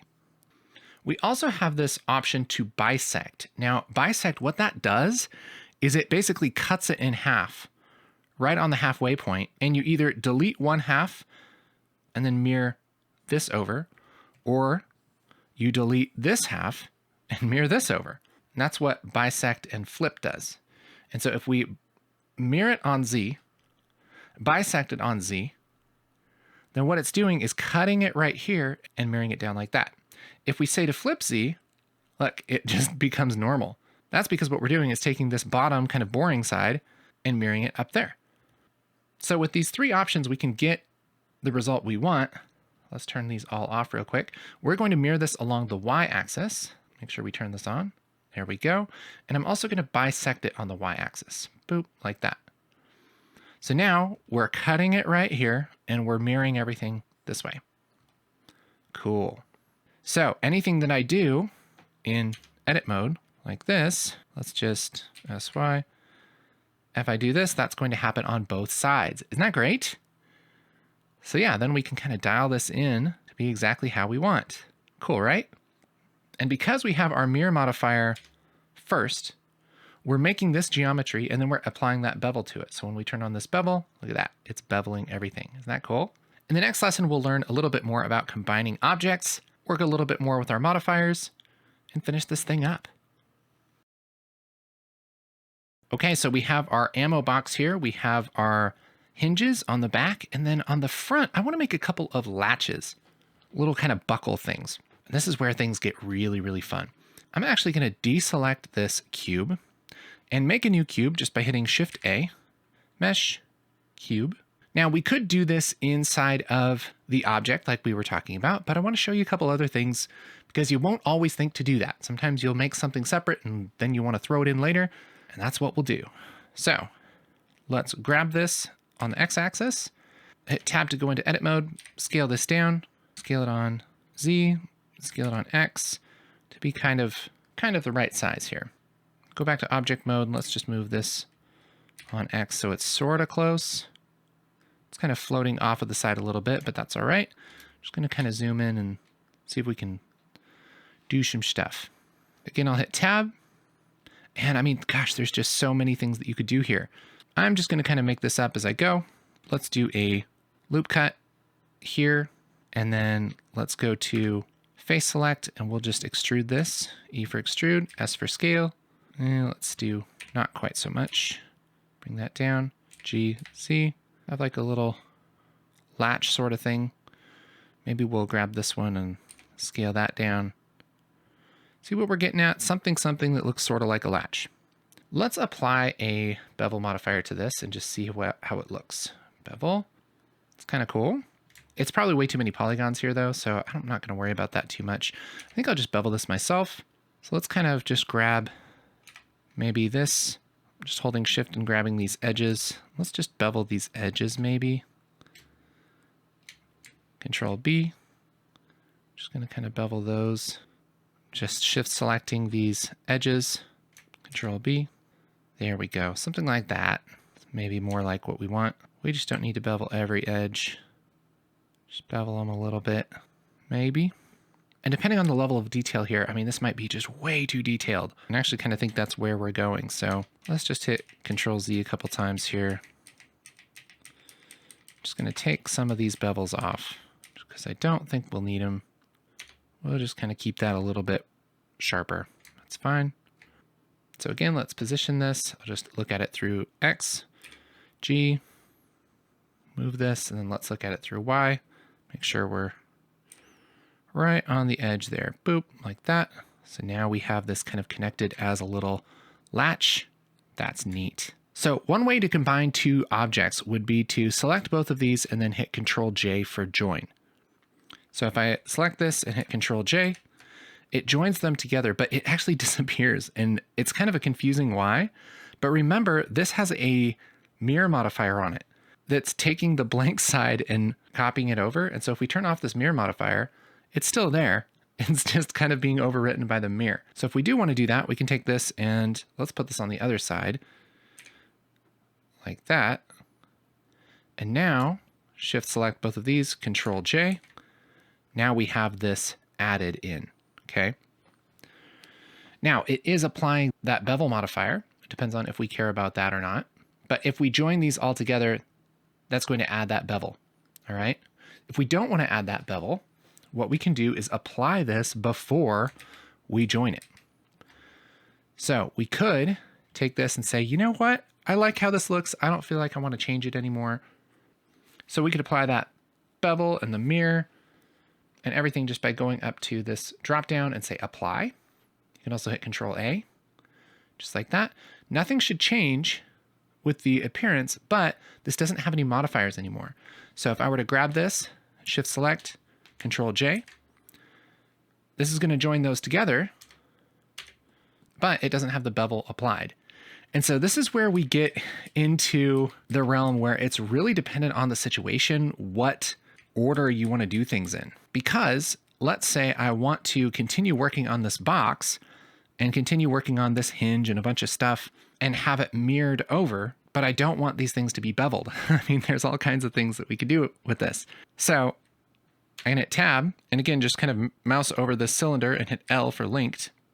And I can do kind of the opposite of a join, which would be a separate. Keyboard shortcut for that is P for separate. I can hit P, and we can do this a few different ways. Let's just separate selection like that. And now we have this separate from the cube as a different object. And so I can select these and select this. And when you do that, when you separate something from an object that has a modifier on it, it puts those modifiers, kind of duplicates those modifiers onto that new object. So we still have the bevel and the mirror on this with the bevel and the mirror on this. And so if I take this off, we can decide not to bevel this, which actually might be good for our level of detail here.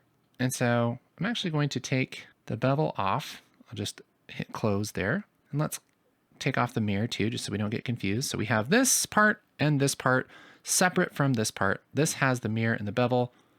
We don't really need the mirror on it anymore. And we like the bevel. I'm going to apply that. And now we have this box in three pieces. We have the main box part, we have the latch, and we have the hinge. And you could bevel this hinge or something if you wanted to. Go in here and grab these faces like this and hit Control B. Just bevel them like that if you want. But there's 202 triangles here. And so we're doing pretty good. Now, let's say we want to keep these separate, but still mirror this over. Well, we can add a mirror modifier. Let's say add modifier, search, mirror. And we're going to mirror this along the y-axis. But by default, it's going to mirror it kind of across the center of the object. So this is mirroring it, but it's across this, which is not what we want. So what we can do is use a mirror object. And so this is kind of mirroring something based on a different object, which we're going to mirror everything based on this box. And so I can select this latch, set my mirror up across the y-axis, and then I can click on this color picker thing here, and then just click on the box. boop, like that. So it's using that box as a reference of what to mirror things around. So it's basically doing what we did before, but we're keeping the parts separate, right? So now we have the latches. Let's do the same thing for this hinge, mirror along Y. Make sure our object is set to this. The reason why this works is because the center point for this hinge is actually in the middle. You can see it because it's orange right there.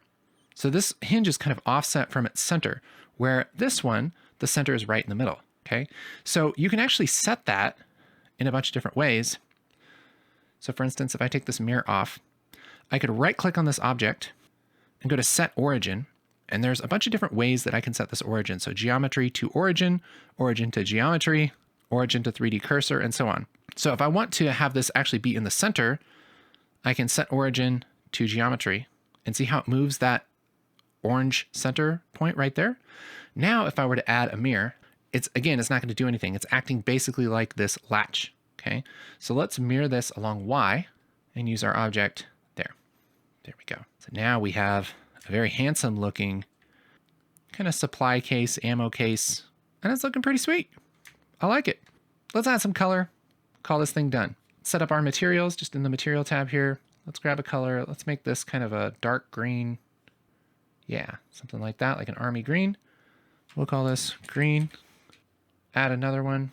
We'll call this, let's do kind of a gray, dark gray latch. A gunmetal gray. Yeah. Okay. So we have green and we have gray. So let's select this object. We'll go to our materials tab. There we go. We have that green. Select this and shift select this. And we're going to get rid of green. So selecting just this cube, that's gray. Okay. What about this one? Select this, gray. All right. So now we have the gray latches and the gray chunky hinges back there. Now, depending on your style, you might want to make any of these different sizes. So maybe we want to make these latches bigger. We want like a chunky style like this. Whatever you want to do. See, that kind of looks nice. That makes a little bit more sense to have those big chunky hinges there. Because this is mirrored, we can just say GY to kind of move these closer together if we want to. Yeah, I think these are maybe just a little big. Yeah, something like that. But here's my challenge for you. Make something like this. Doesn't have to be exactly like mine, but what I want you to do is practice using that mirror modifier. I want you to practice making multiple objects and kind of insetting them into each other, joining, separating, play around. This kind of thing, it's so, so important. You learn so much just joining, separating things, adding modifiers, moving things around, just trying to make something really, really simple like this. I promise you, it's worth the effort, okay? We're gonna come back to this model after a while also. So I want you to make sure you save it, okay? Save this in a place that makes sense where you can get back to it. I'll save this to my desktop. We'll call this ammo box, save Blender file. That makes sure that we can get to it later. All right, so try this out and I'll see you in the next lesson.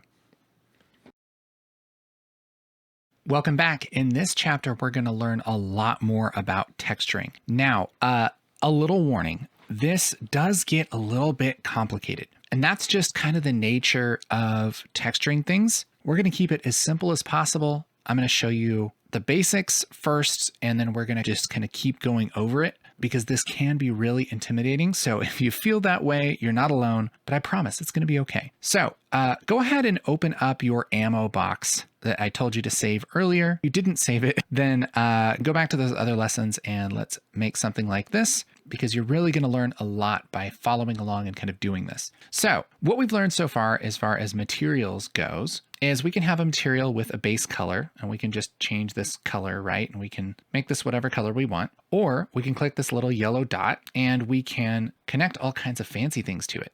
So for instance, we could connect a image texture. So I can grab this image texture like this and open up a texture from our textures pack. So for instance, this cartoon crate, I can hit open, and that's going to apply that texture to that surface, right? And the way that that texture applies to the surface is determined by the UVs of the object. So this texture is being stretched and looks kind of weird because we don't really have the UVs set up for this crate. All we did was model it. And so let's go up to our UV editing here, make sure that I can click down on my scroll wheel and kind of scroll over here and grab my material preview. And then over here, if you don't see the image, you can go up to this little part and click on this little image thumbnail thing and then select the image you want. And now if I go over here and I hit A for all, that's going to select all of my faces. I'll also make sure to go up here and select this sync selection button. So if I select something in this window, it selects it here. If I select something here, it selects it in this window.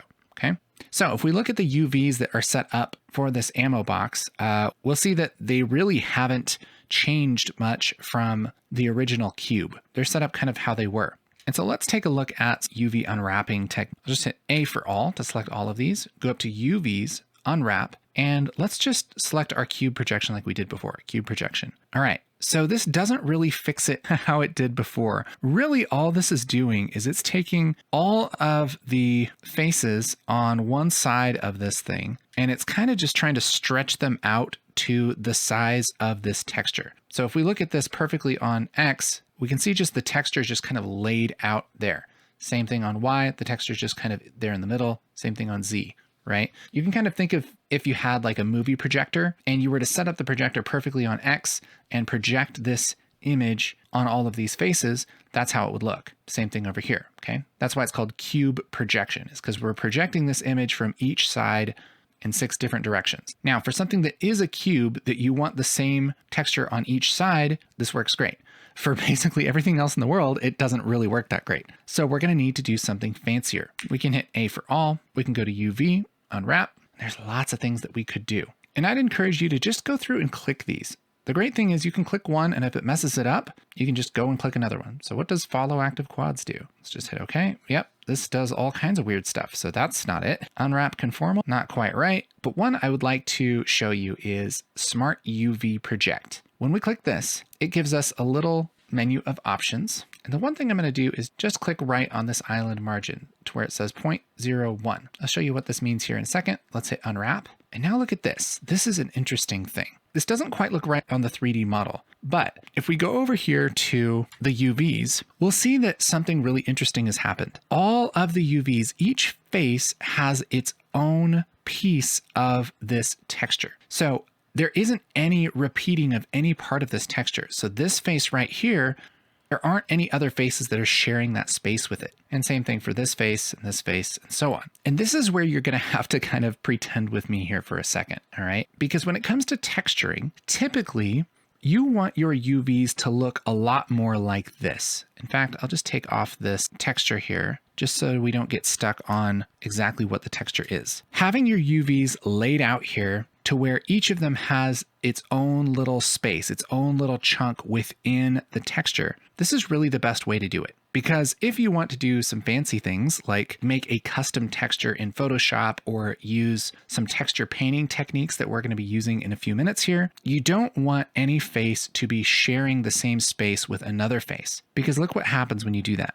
I'll just grab this and put this over here. Then this part right here on this texture, that also shows up here. And so if I change this texture to maybe get rid of this crack or something, maybe I change it in Photoshop or whatever, then it's also going to get rid of it up here, which I don't necessarily want. I want to be able to have the most control over each face as I can. And so the best way to do that is to have each face laid out in its own space on this texture. So when we go to UV unwrap Smart UV Project, this is not perfect. There are better ways to lay out your UVs, but the good thing about Smart UV Project is that it lays it out like this. And so it does do one of the more important things of laying out your UVs, which is making sure they all have their own space. Now, when you go to unwrap Smart UV Project, there are a few different options here.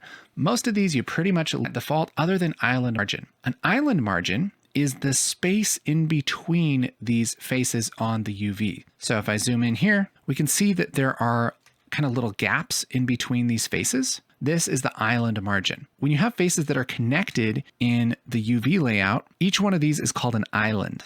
All right, just like an island is surrounded by water, this kind of set of faces that are all kind of connected to each other and all surrounded by that margin, that is an island. And so you want to have enough of an island margin to where there's just no chance that these are going to overlap, but you don't want it too big to where these have to be scaled down so much that you lose resolution. By that, I mean that when we're setting a texture to this UV, this might be, 1,000 pixels wide, let's say. And then maybe over here, it's 1,000 pixels wide too. But if you have these scaled down so much, we're really only using, 600 pixels of the 1,000 pixels. And so it's almost like using a lower res texture because you're just kind of cropping it. You're using just a little bit of this texture. And so the big idea here is you want your islands to be as big as possible within the texture because that's going to give you a little bit more resolution. Your textures are going to look nicer on your 3D models. The other thing that's interesting is the way that this automatic unwrapping, this Smart UV project, puts these faces on the texture. That isn't the only way to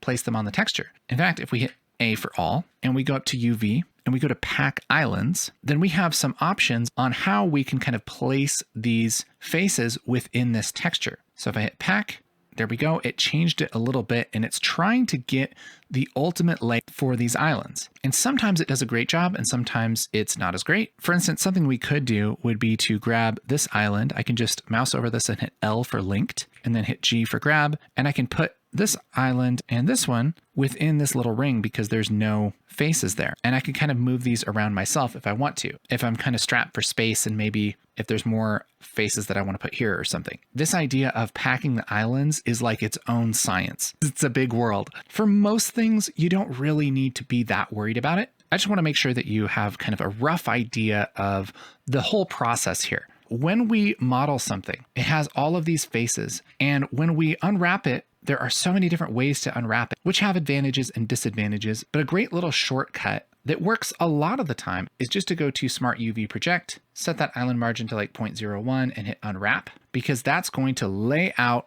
all of the faces in your model and give them their own space within the UV. And it's going to try to pack them into this square to use the most resolution possible. Now, is this the very, very, very best way to do it? No, but it's 80% of the way there. And it's pretty good for most things. So this is the kind of UV layout that we're going to use in this lesson, and we'll get into fancier stuff later. So do me a favor and open up your ammo box if you haven't already. Select all the faces, go up to UV, unwrap, Smart UV Project, set that island margin to 0.01 and hit unwrap so that your UVs look something like this. They should all have their own space, and then we're going to be ready to move on to some fancy texture and stuff. I'll see you there.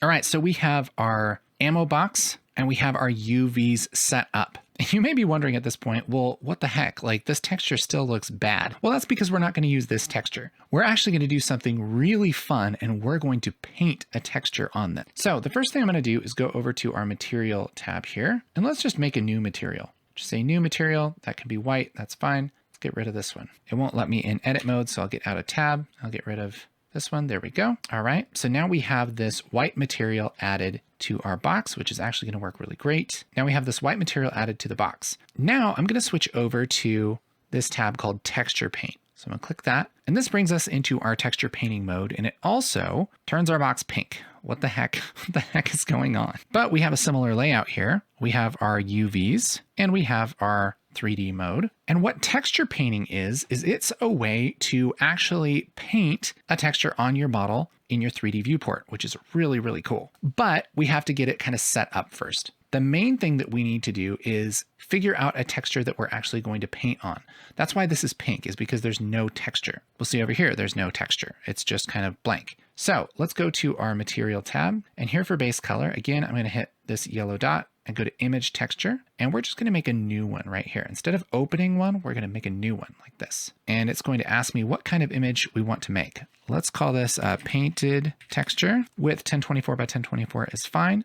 The color, this is just kind of the starting color, the background color. Let's make that white, okay? And this all looks good. Let's hit new image. What that's going to do is make this white because we generated a white image. If I go over here to our texture paint kind of UV layout thing, we can go up here to the upper part and select painted text like this. And let's zoom out. And we have our UVs laid out like this, and we have a brush. Now check this out. This is where the magic happens. Watch this. Boom. You can paint right on the sides of your box. Isn't that cool?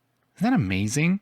This is so much fun. And look what happens when I paint over here. It updates the texture over here. And so I can even paint right here.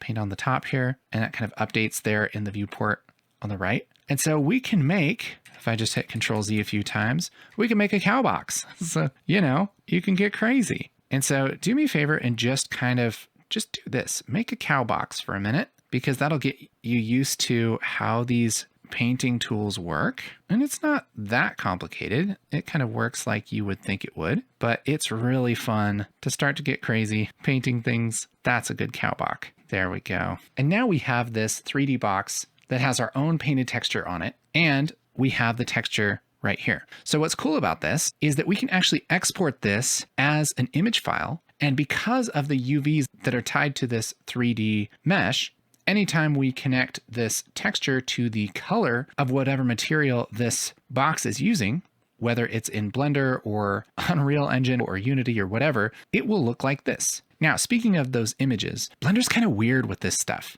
You'll see up here where it says image, there's a little asterisk next to it. If we go up here, we want to make sure that we save this image. Let's hit save, and I'll just put this in our textures right here. PNG, this is fine. I'll hit save as image. And now this image is saved. It's a very, very common thing for people that are new to Blender to spend a lot of time doing their painting, and then they save their Blender project and quit it, and then they open it back up and the texture is gone. I don't know why it defaults to that, but it does. One thing you can do is go up to image and go to pack. That's going to automatically save this image with the Blender file, which is definitely what we want. So I would save it as a backup and then pack it. So now anytime we open this Blender file, we'll have this image as well. But again, if I adjust this image, you'll see that there's an asterisk there, which means that it's not saved. So it's a good idea after you do some painting, go up, save your image. You can also hit Alt S real quick, just to make sure that you don't lose your work. Now, what's interesting is when you paint, it's based on the angle that you're looking at and the angle of the faces and kind of how much they're facing you. And so if I just paint this from like the edge here, you notice it doesn't paint right here on the top because there's kind of a threshold to whether it decides it wants to paint it or not. But if you're within that threshold like this, you can still paint and it looks good from your angle. But if we look at this, it's kind of stretching it because it's kind of like applying that brush texture sideways. So that's something to keep in mind that you can actually use for your advantage. You know, if you want something to look kind of drippy, you can kind of do it this way and it looks a little bit more drippy, right? So I could go along this whole edge like this, and then look, it looks kind of drippy down there. So you should be able to make a cow box here. If you're having trouble with this, you got to make sure a couple of things are right. I'm just going to kind of revert here. First thing you got to do is make sure that your UVs are set up. So go into edit mode, hit A for all, UV unwrap, smart UV project, get that island margin up a little bit, unwrap it. So we have those UVs. We got to go into texture paint mode. By default, it's purple. Go into your material, set your base color to a texture, image texture. You can make a new one. We'll call this painted texture 2. Start with the white and hit new image. That's going to connect that image. We can bring that up over here by clicking this little icon. There we go. And now you should be able to paint on this surface, no problem. Reminder, make sure to go up and save your image when you're painting it. Also make sure you select pack so that it packs it with the Blender file and you'll have a good time. See if you can make a cow box, and we'll do some more fancy stuff in the next lesson. So we have our cow box or cow box alternative here, and we can freely paint all kinds of stuff on this thing. So now I want to show you a really great way to be a little bit more precise with things. Let's actually make a new texture. I'll go up to image here and save this. And here in our material, let's just hit this X and then hit new, and we'll call this medkit texture. Again, we'll make it white, 1024, sounds great, hit new image. Also open this up here, medkit texture like this. So let's say we wanted to turn this ammo box into a medkit. Well, what we could do would be to go up here to our colors and select this black color, and let's make it a little bit brighter and make it kind of a red like this. There we go. And we could just kind of do a paint job here and make a little cross. And I mean, that gets the idea across, but let's be honest. I mean, that doesn't look that great. So, I mean, to make this a little better, we could go to this radius and make this radius like, 10 or something.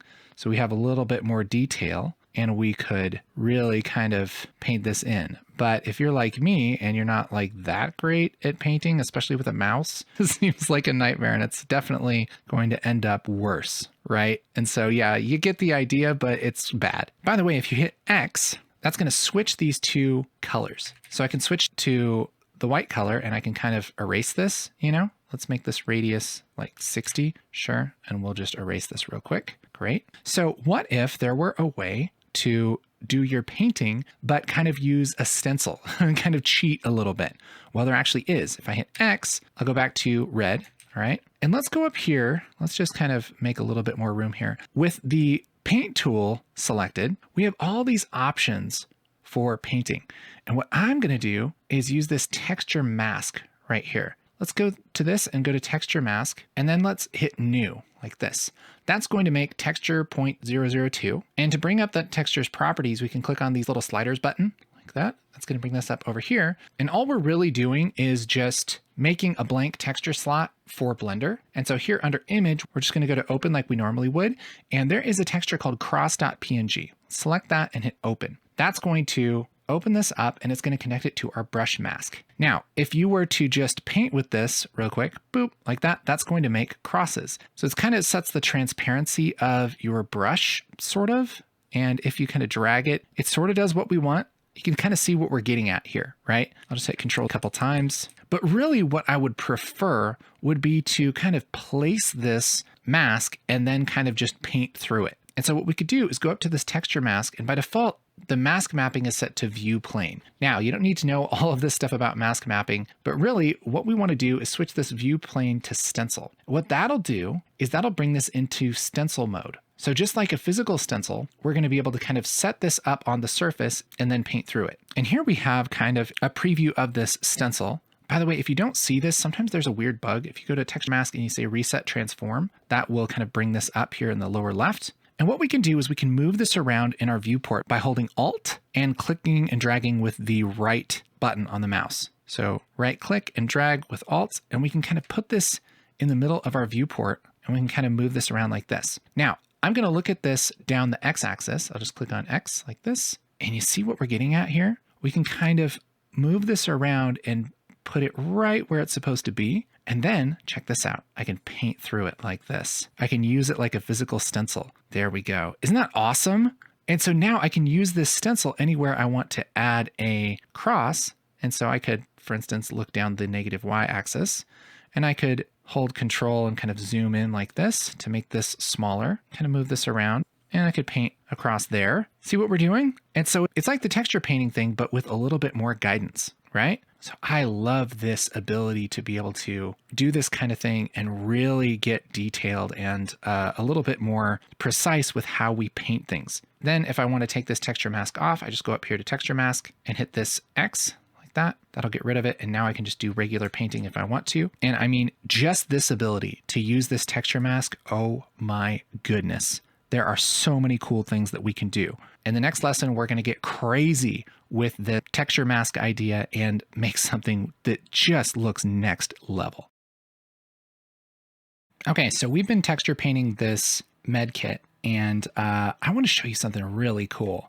So we can take this same kind of idea of using this texture mask, and we can load kind of a grungy texture, and we can add some details to this that are just going to be so cool. So check this out. So let's go to texture mask and let's say new, click on the little properties thing, and then let's open a texture. In our textures directory, you should have a folder called Grunge, and there's a few different grunge textures here. Let's just grab this grunge one more contrast and hit open image. And this is going to be our mask for painting, and this is going to be our new texture mask. So let's just make sure we switch this to stencil and reset that transform. And now we have this texture. Again, I can hold Alt and right click. I can also hold Alt and Shift and click and drag to make this bigger or smaller, or Alt and Control and click and drag to rotate this. So there's all kinds of controls that I have here. So I'll kind of move this around, and let's just kind of zoom in on this logo here, and I can move this around so that we have everything on top of the logo. I'll hit X to switch to white mode, and watch this. I can kind of paint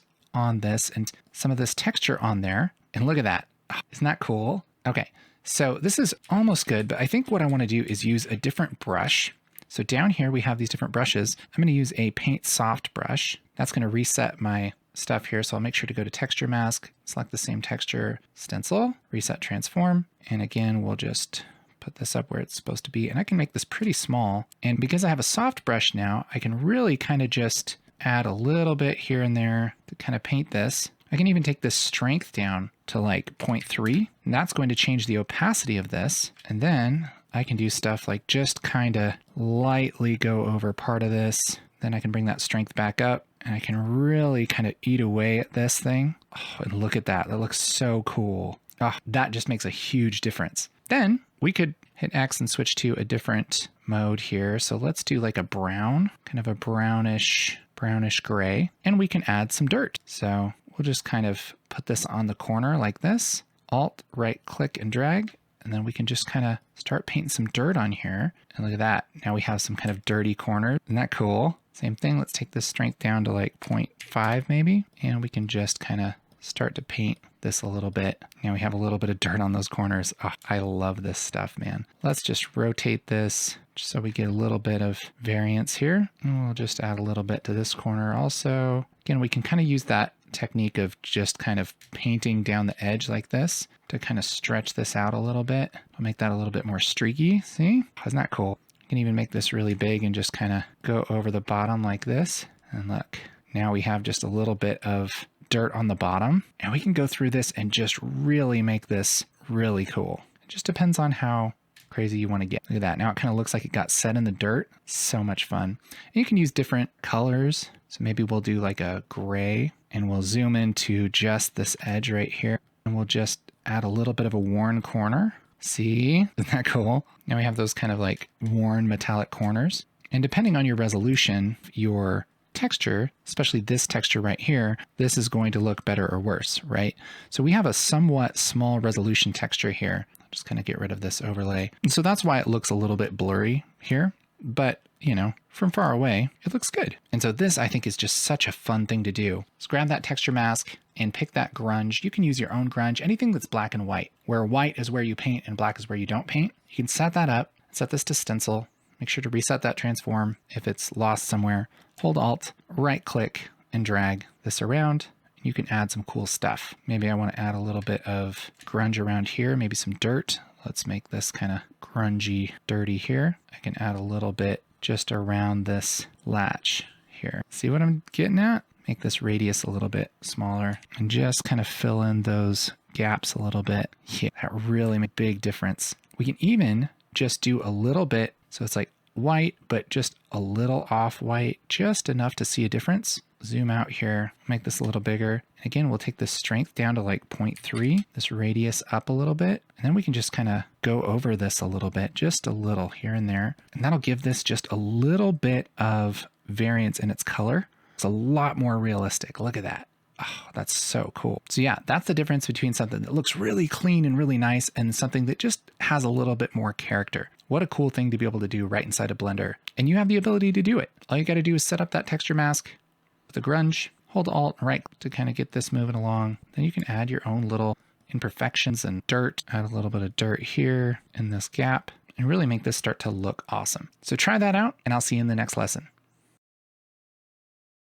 In this chapter, we're going to be practicing and just kind of getting used to the modeling process on a few different objects. And for this first lesson, we're going to model a potion bottle. You know, something like kind of one of these things. In fact, I really like this kind of idea. So let's go with something like that. I'm going to select everything, hit X and delete. So we just have an empty space here. Shift A, and let's start with something that is closest to the shape. We could start with a sphere if we want kind of more of a round thing, but a lot of this is more like a cylinder. And so let's start with a cylinder. Shift A, mesh, cylinder, there we go. And let's adjust the vertices. 32 is maybe just a little too much. Maybe let's do like 24, maybe 16. Yeah, let's go with 16. Let's keep this really low poly, keep it nice and simple. There we go. Now, the way that you approach this is really up to you. You could start with kind of this part of the bottle and make a little cylinder like this, and then extrude out another little cylinder and bring it out like this and make it bigger and bigger and bigger and bigger. Or you could make it the height of the bottle and then do loop cuts and kind of make these bigger and smaller. Either way is fine, kind of depends on what you like to do. I think what I'll do is let's just start with the bottom. We'll just kind of build it up from the bottom. So I'll go into edit mode, go into 3 for faces, and I'll just hit G and Z to bring this down. And this is going to be the little ridge at the bottom of the potion. So this part right here. Let's actually make this a little bit bigger, something like that. Then I think I'm going to extrude to about this part and then make it smaller and extrude to that part. So it's kind of like this sort of thing. And then we'll add some more loop cuts. So extrude, make it bigger, just S for scale, extrude, make it smaller like this. So this is going to be the main shape of the potion like that. We're going to extrude this out a little more, bring it down. The great thing is you can always change this later. You don't have to get it right the first time. Let's extrude this up a little bit, scale it up, extrude it up. Good. Let's inset it like this. All right, good. So we have the basic idea of this potion bottle now, and we can change this and make this better or worse. Hopefully not worse, but let's just go through and pick things we're not that excited about. So I think this could maybe be a little bit bigger, something like that. Okay. And then how big should this be compared to the whole bottle? Let's look at this. This is pretty small. It's fine. But I think this part right here could taper in a little more. So let's hold Alt and select this. That'll select that ring, and we'll just scale that down a little bit. Good. And what I want is a nice tapered kind of shape like that. Let's just scale this on Z, SZ, like that. And now I'm going to go into edge mode by hitting 2, holding Alt, selecting this, make sure to turn on my keys here. And again, if I hit GG, I can kind of go down here, and let's just go about in the middle and scale this up a little bit. There we go. That's cool. I think I might want to make this whole thing a little bit smaller. So I can select this a bunch of different ways. One way that I can select a bunch of stuff is I could just select everything like this and then just keep kind of going around and trying to select everything holding shift, but that's kind of annoying and I might miss stuff. See, I missed a bunch of stuff that way. So what we could do is we can go to this button right here, which is X-ray mode. And that's going to let me select things through the geometry. And if I go to face mode, hit 3, all these little dots, each dot is in the middle of a face. So I can select all of this, and that's going to select all of the faces perfectly. Like, beautiful. I can get out of X-ray mode here.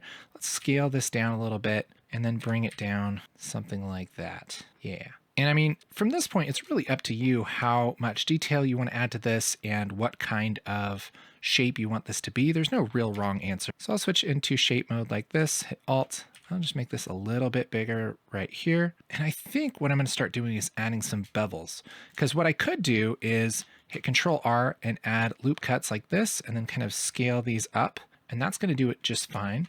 But it might be less work just to add a little bevel. So I can hit Control B, grab this and drag it like this. That's just going to split that, make a little bevel like that. I can also roll up on the scroll wheel and look at this. There I have some really nice geometry like that. Oh, that looks so good. I'll do the same thing for this right here. Just hit B, drag this down. I don't think we need quite that many. Something like this maybe. Good. Yeah, that's looking cool. I'd say this part is maybe a little sharp. I can just take that down, scale it down a little bit. See what we're doing? Cool. Let's add a loop cut here. Just kind of scale that down. G, Z, bring this down like that. Actually, what we might do is grab this and then Control plus to grab the selection, G, Z, bring that up a little bit more like this. Yeah, scale it up a little bit, scale it on Z, make it a little bit smaller. Yeah, something like that. That's a cool potion. I love that. I'd say this whole thing is just a little bit squatty. So let's just hit A for all, S, Z, and just stretch it up a little bit.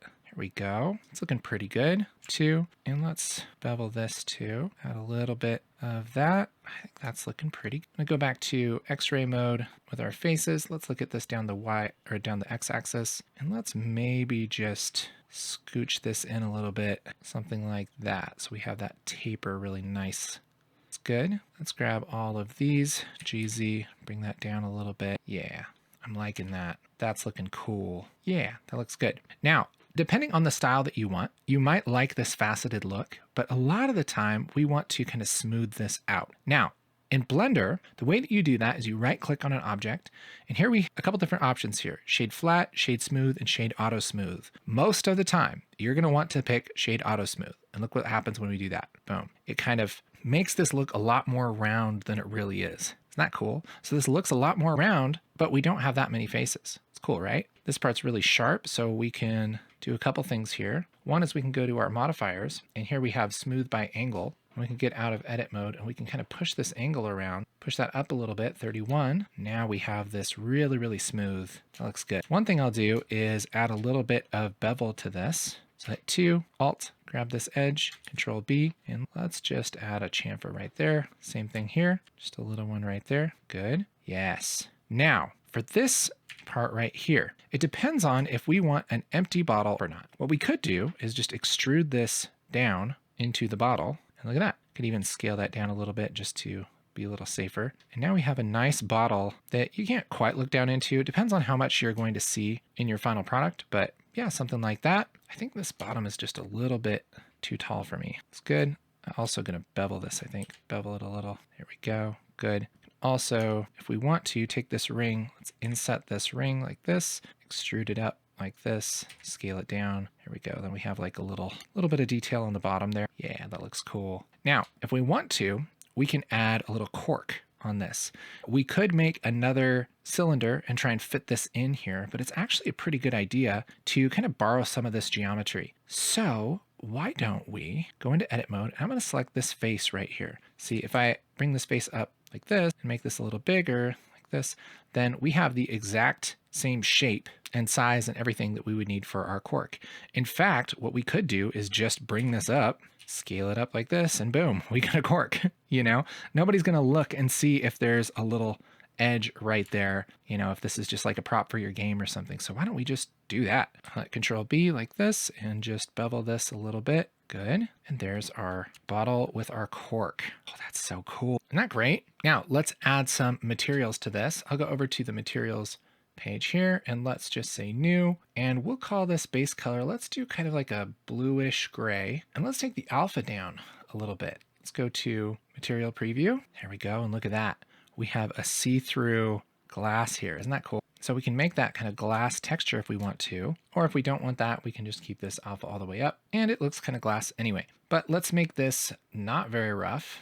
Let's take that roughness down. There we go. So it's nice and shiny like glass. Oh yeah, that looks good. And let's make this cork a lot rougher. So this material, we'll call this glass, and then we'll make another material and we'll call this cork like this. Let's pick a base color, kind of an orange, dark orange, kind of saturated, yeah, something like that. This is going to be very rough, mostly rough. All right, and let's go into edit mode and grab these faces, 3, and I could just do Control plus. That's Control plus on the number pad. Okay, let's select cork and assign. There we go. Ha, so cool. I love that little potion bottle. That's amazing. All right, you want to do something totally crazy? Let's do it. I want to make like a strap thing around this. So we could do this a few ways. One is, I mean, we could just make it from this. I mean, we could make sure we're in face mode, hit Alt and select this right here. And we could just Alt E to bring up our special extrude. And we could extrude faces along normals. Just bring that out a little bit. And then SZ, maybe take that down. Look at that.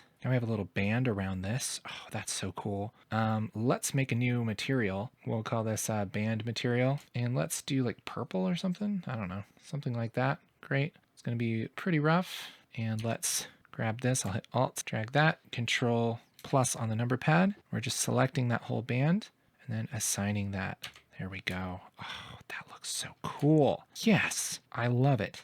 I think that's a pretty potion bottle. The one thing I want to do is maybe just make this cork a little bit less perfect. So let's grab this here and let's inset this maybe at least once. And what I'm going to do to kind of mess with this is I'm going to show you a cool little trick. I'm going to grab this and then I'm going to go into edit mode and hit 1 on the keyboard so I can grab these vertices. Then we're going to go up here to this little button right here and click that little target. This is what we call proportional editing. And what this does is if you're going to move or rotate or scale something, it kind of has a area of effect. And so if I hit G with this, you'll see I have this circle around my cursor. And as I move this, see how it kind of stretches things? And as I roll with my scroll wheel, I can make this effect bigger or smaller. So I could make this really small or really big, or I can have it affect the whole thing.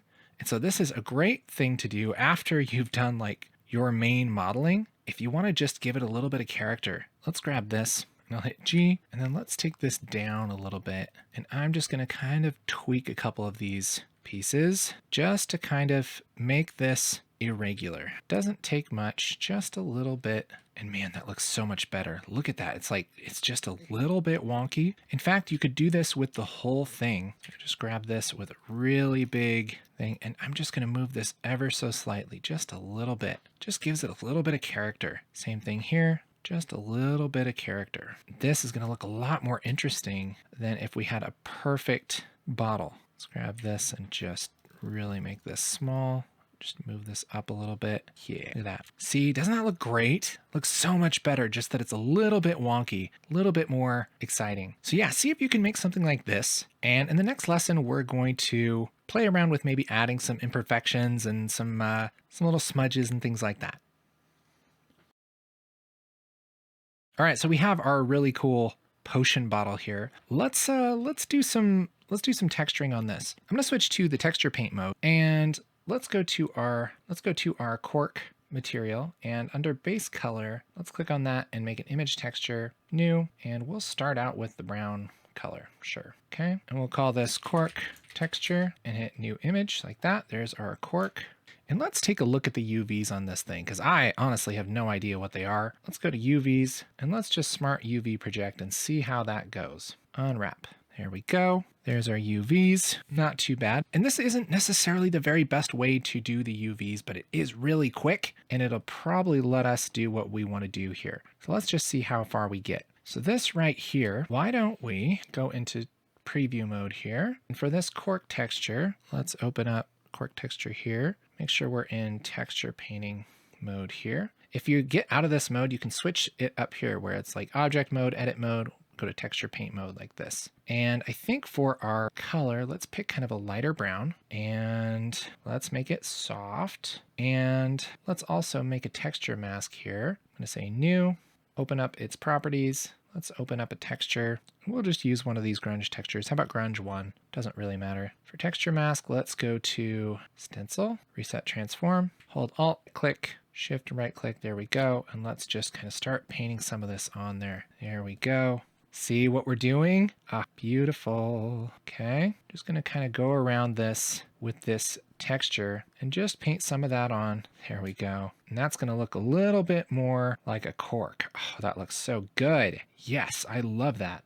Looks great. So there we go. There's our sweet potion bottle. I think this looks pretty sick. If you haven't made this, make sure to try it out for yourself because you're going to learn so much doing that. And I would love to see your potion bottles in our community. You can take a screenshot like this. You can render it if you want to, but show me what you made. All right, I'll see you in the next lesson.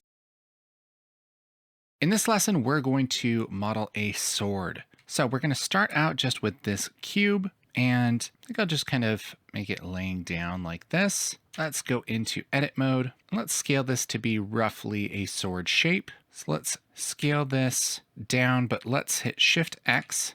So we're just scaling it down to be long and skinny like this. There we go. Let's scale the whole thing up just so it's easier to work with. Scale it on Z to be kind of flat like that. Yeah.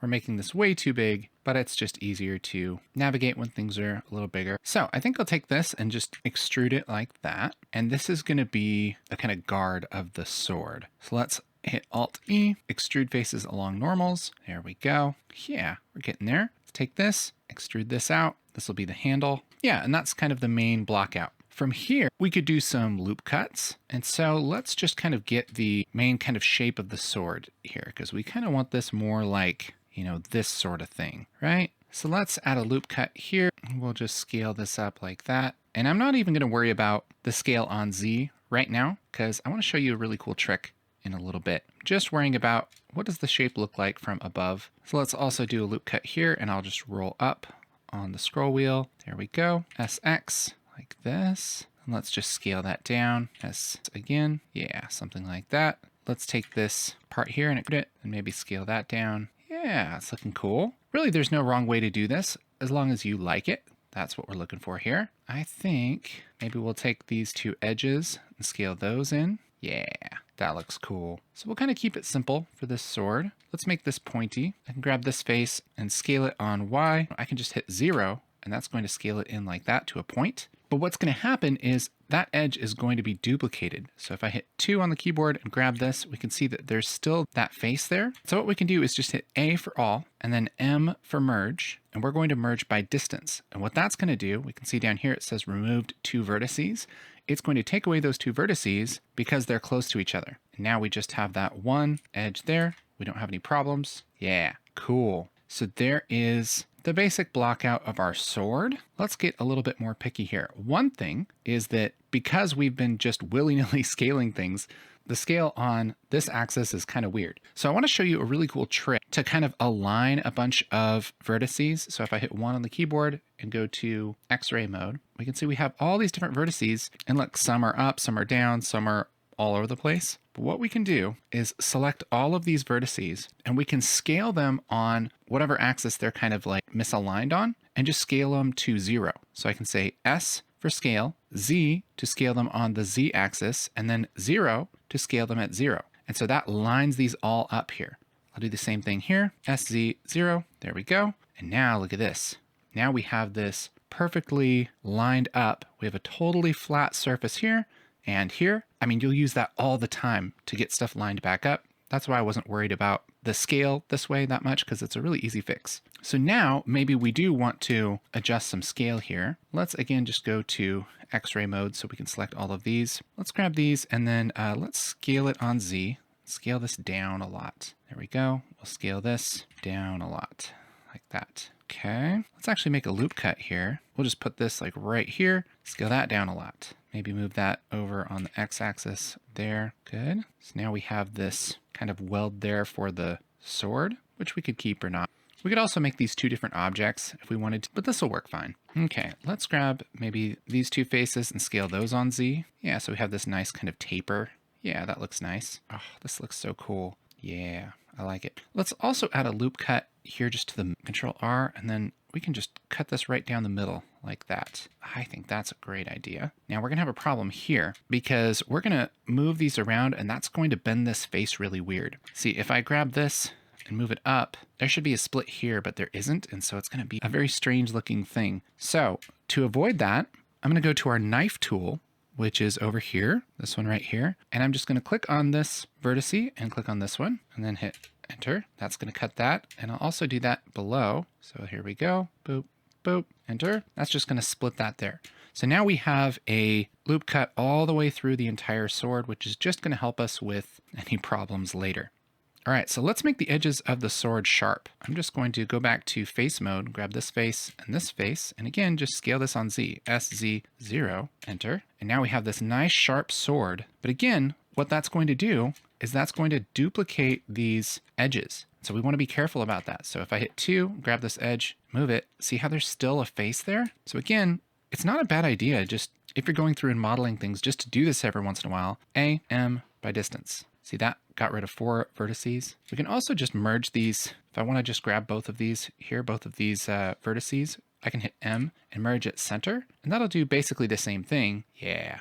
This is cool. So now we have this nice sharp sword. Oh, it's looking sick. Now for this right here, I wonder if we just don't need this detail as much. We can always change things. That's what's so nice. So let's go crazy. Let's like totally rebuild this here for a second. I'll hit 3 and grab both of these faces and I'll just hit X. And this time I'm going to delete faces.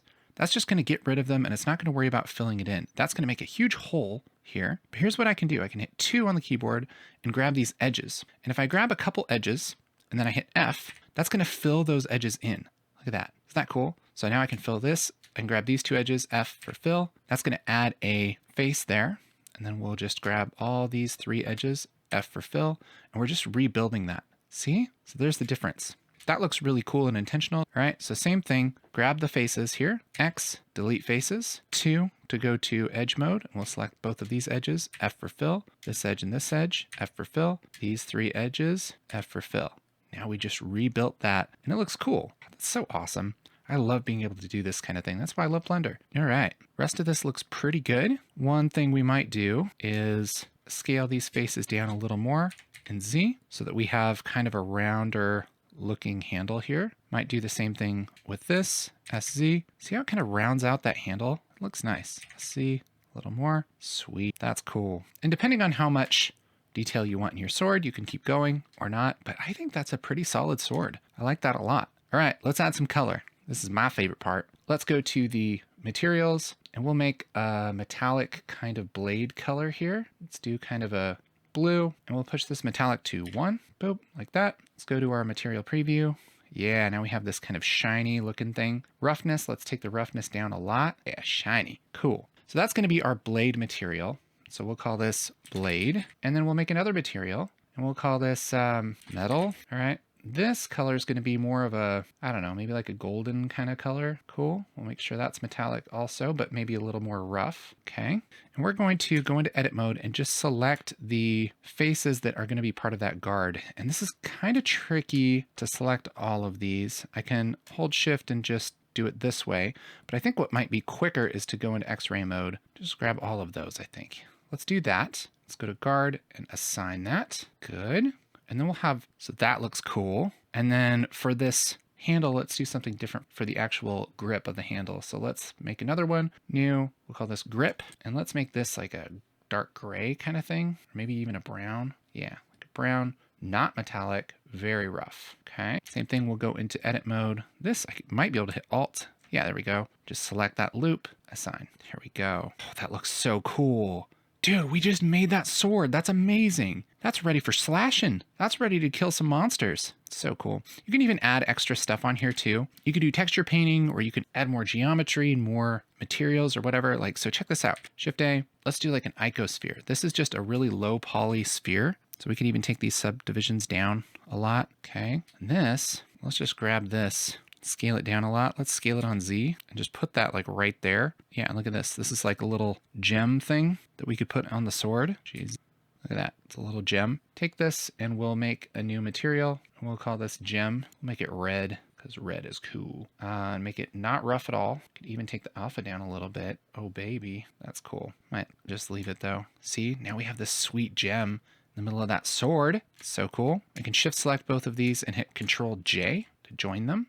So now this is still one object. Now we have our sweet sword. Isn't that cool? So if you make a sword, cool weapon for your game, you know what I mean? And play around with the scaling of these things too. This is what's so fun, is especially when you have a simpler model like this. If I hit tab, go into X-ray mode, I can grab all of these and just scale them down. Look at this. Now I have a sword with a huge, huge blade. And it's so easy to do that. Isn't that cool? I love it. So yeah, get in there and make a sword. I'll see you in the next lesson. We're going to model a shield to go along with our sword. So we're going to start with this cube. And like always, I'm going to click on this and hit tab to go into edit mode. And let's just kind of size this to be, you know, as kind of the size and shape of a shield. And so let's scale this on X, maybe make it nice and thin like that. All right, maybe I'll just scale it up a little bit. Same thing, SX, good. That's pretty nice so far. Let's make it just a little thinner. Yeah, something like that. Now let's hit 2 to go to edges. And I think I'll just grab these bottom edges and let's do a bevel on those and see how that goes. So Control B, we'll just pull that back and I'll roll up on my scroll wheel to give it a few more faces. And I'll also hit C on the keyboard. That'll constrain this. And let's just do that. Maybe I'll roll back just a little. Yeah, something like that.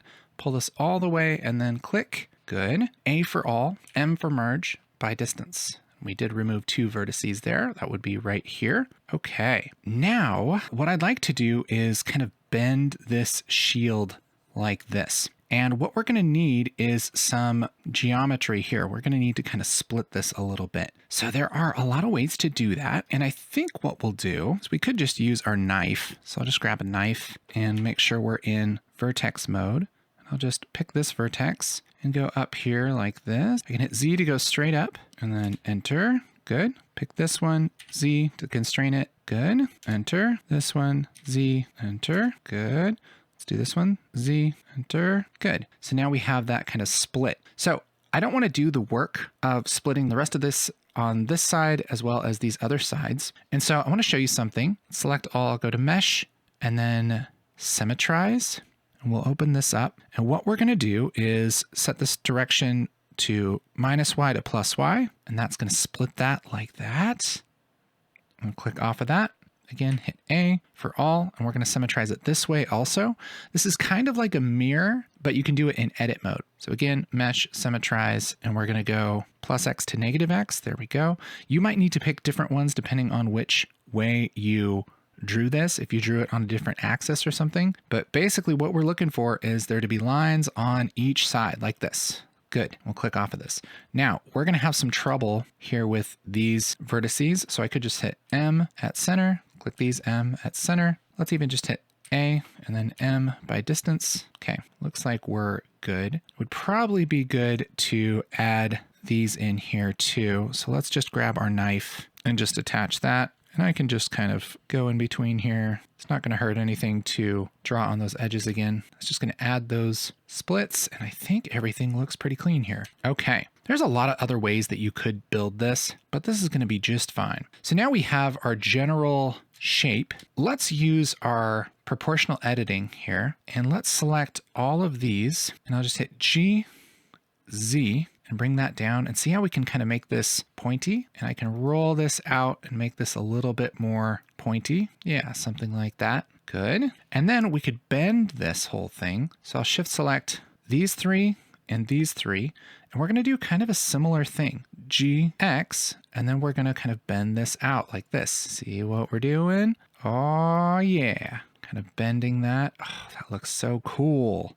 Yes, looks awesome. Now this top didn't quite move the way that I thought it would. So let's just grab maybe both of these here. GX, we'll take this down a little bit. We can kind of move those back just a touch. Now we have our really cool shield. Oh, that's so sick. That looks awesome. We can take this, right click, shade auto smooth. That's gonna smooth out this front here. And depending on what we want to do with our shield, I mean, we could call that done if we want to, but I think what I'll do, let's kind of clean this up a little bit. Alt and grab this edge. I think I can just get rid of this whole edge. X, let's dissolve edges. There we go. Make sure we don't have vertices there. Yeah, just cleaning up a little bit of polygons that we don't need. Great. Let's turn off our proportional editing here. Maybe we'll just add a couple tweaks here. Grab these edges, G, X, just kind of bring those back a little bit, kind of taper the sides just a touch. I'll hold Alt. Let's just scale this on a little bit and then bring this over on X just a touch. Yeah, something like that. That looks nice. You grab any pieces that aren't our favorite, SX. Yeah, looks nice. All right, the other thing I want to do is make kind of a border on this. So let's hit 3 and grab these faces. And I think we could probably just inset this. I for inset. There we go. Boop, like that. I think that works pretty well. And then E for extrude, we'll just bring that in a touch. Yeah. Okay, let's just do an A and then merge by distance. Okay, those are probably a little bit too far from each other. I'm a little bit concerned about all this stuff up here. This is probably detail we don't need. We can probably just get rid of this. I wonder what happens if we dissolve this face. Nope. Wonder what happens if we grab this. Let's actually grab these right here. And let's select this one first and this one second. M, merge at last. Boop. That works pretty well. Let's do that over here before we forget. First, last, merge at last. And then I wonder if we need these either. Let's do the same thing. Merge at last, merge at last. There we go. Okay. Just kind of cleaning that up a little bit. I feel like that works pretty well. We have a cool shield. Look at that. That's so sick. Let's add a little bit of color here. Go to the material and let's make the front of this kind of like a bluish kind of thing, bluish purple. Switch this to material mode. Yeah, that looks good. And then we'll do kind of a metallic edge. Turn our metallic up a little bit. We'll call this metal. This one we'll call blue. I don't know what the blue is made out of. And let's just select everything except for these faces. There we go. And we'll go to metal and assign that. There we go. There's our metal and our blue. That looks so cool. Now we could add like a little emblem or something here. I'll leave that up to you. If you want to do something really cool there, the big idea would be just to take another cube or a mesh or something, and then just kind of do something here. You know, we could do something like this and maybe like make a cross or something. Extrude faces along normal. Boop. See what we're getting at here? See, and we can just grab these edges and scale them on the different axes and make something that works, you know? And go into X-ray mode here and grab this little edge real quick. GX, bring that out. There we go. And just have that like right on the front of this, you know? So kind of whatever you want to do. We We can add that same material, this metal material. Yeah, there's a shield, baby. So fun. Hey, I want you to make a shield and take a screen grab and post it to our community, okay? I'll see you in the next lesson. In this lesson, we're going to be working on modeling this old school computer, and I'll be using this drawing as reference. And I'm using a utility called PureRef. This is just a app that runs on Windows and Mac. All it does is lets you put a bunch of pictures on a canvas and then just keep it on top of your other windows. So I'll just kind of move this up here. Again, this isn't really part of Blender, but it is a great thing to have. It's called PureRef. So we're going to make our computer just inspired by this computer. Doesn't have to be exactly the same, but this will give us some ideas on what to make. All right, so let's start with our cube. Let's make it roughly the size of this. I'll hit Tab to get in here, and then let's scale it on Y, make it a little bit taller. I think that'll work. And I think I'll just add a couple loop cuts here. Control R, click, and then I'll put one kind of down here. That's gonna be this little edge right there. And then I'll put one right here. And that's going to be this little divot right here. And I think just to make things easier, let's grab all of these and let's just move these on Y and make this just the width of this first. And then we're going to extrude this part out. So yeah, something like that. Let's take both of these and extrude those. There we go. See what we're getting at? All right. We can take this edge right here, GG, to kind of slide that over. Okay, we're getting there. We have a general shape of it. I think that's going to work pretty well. Let's take this face, GZ, move it up a little bit, maybe a little more. Yeah, somewhere in there. Look at this from X, grab that, and just make that as close as I can get to the shape of our computer. That's cool. We could load this in Blender on a plane and make this exact, but we really just don't need to for most things. It's fine. Okay, so at the top we have this little divot here, and the question is, do we care? Do we really want to put that divot there? I think so. I think let's do it. There's a lot of ways to do that too. A simple way would just be to Control R and then roll up on the scroll wheel. Right. We're just kind of making some geometry that can be there. Let's also make a loop cut here. And let's just take this and maybe just extrude it down. Maybe even inset it. Let's inset it like this. And then Z, and let's do some trickiness here. I'll hit 1 on the keyboard. I'll just grab these two vertices. This one first, Shift, grab this one, and let's merge this at last. Merged at last. Same thing. Then we can take this, GZ, bring that down like that. That's a decent way to do it, I'd say. We have our little divot there. Yeah, I'm not mad about that. I think that looks pretty good. So now we have kind of just a sharp version of this PC or Mac or whatever it is. It's kind of like a mix of both of them. And I think what we'll do is go to our modifiers and add a bevel modifier. And let's put the segments up a little bit. Let's make this a little bit higher res. Something like that. Yeah, that's feeling good. That's feeling really good. Okay. We can also limit the angle, which might change this a little bit. Let's take the angle down a little bit. What if our angle's 20? What if our angle's 10? What if our angle's 40? See what happens. Ooh, there we go. Now we're kind of getting rid of those. And so there's kind of the body of the computer. Let's work on the keyboard. Shift A to add a mesh, and let's make a cube. That's going to be the same width, which is going to be really convenient for us. I'll hit Tab to go into edit mode, and let's scale this on every axis except for X. So S for scale, Shift X, we'll just scale that down a little bit. GY to bring this out, GZ to bring this down, something like that. Let's scale this on Y, make it nice and wide. Sure, scale it on Z. Yeah, something like that. That looks nice. And I think what we can do is probably hit Control R and roll up, and we'll get our loop cuts here. And let's just S X to scale those. And let's make splits like right there. And this is going to do two things. One is it's going to be the edge of the keyboard. It's also going to make a face that we can extrude to kind of bring this little bit down eventually. Let's do the same thing here, this way, SY, and we'll kind of drag that out so it's sort of squarish on the edges. Each of these is kind of a square. Yeah, I think something like that's going to work. And let's make it a little bit bigger. Same thing on this side. I'll hit Alt and Shift to grab both of those, SX,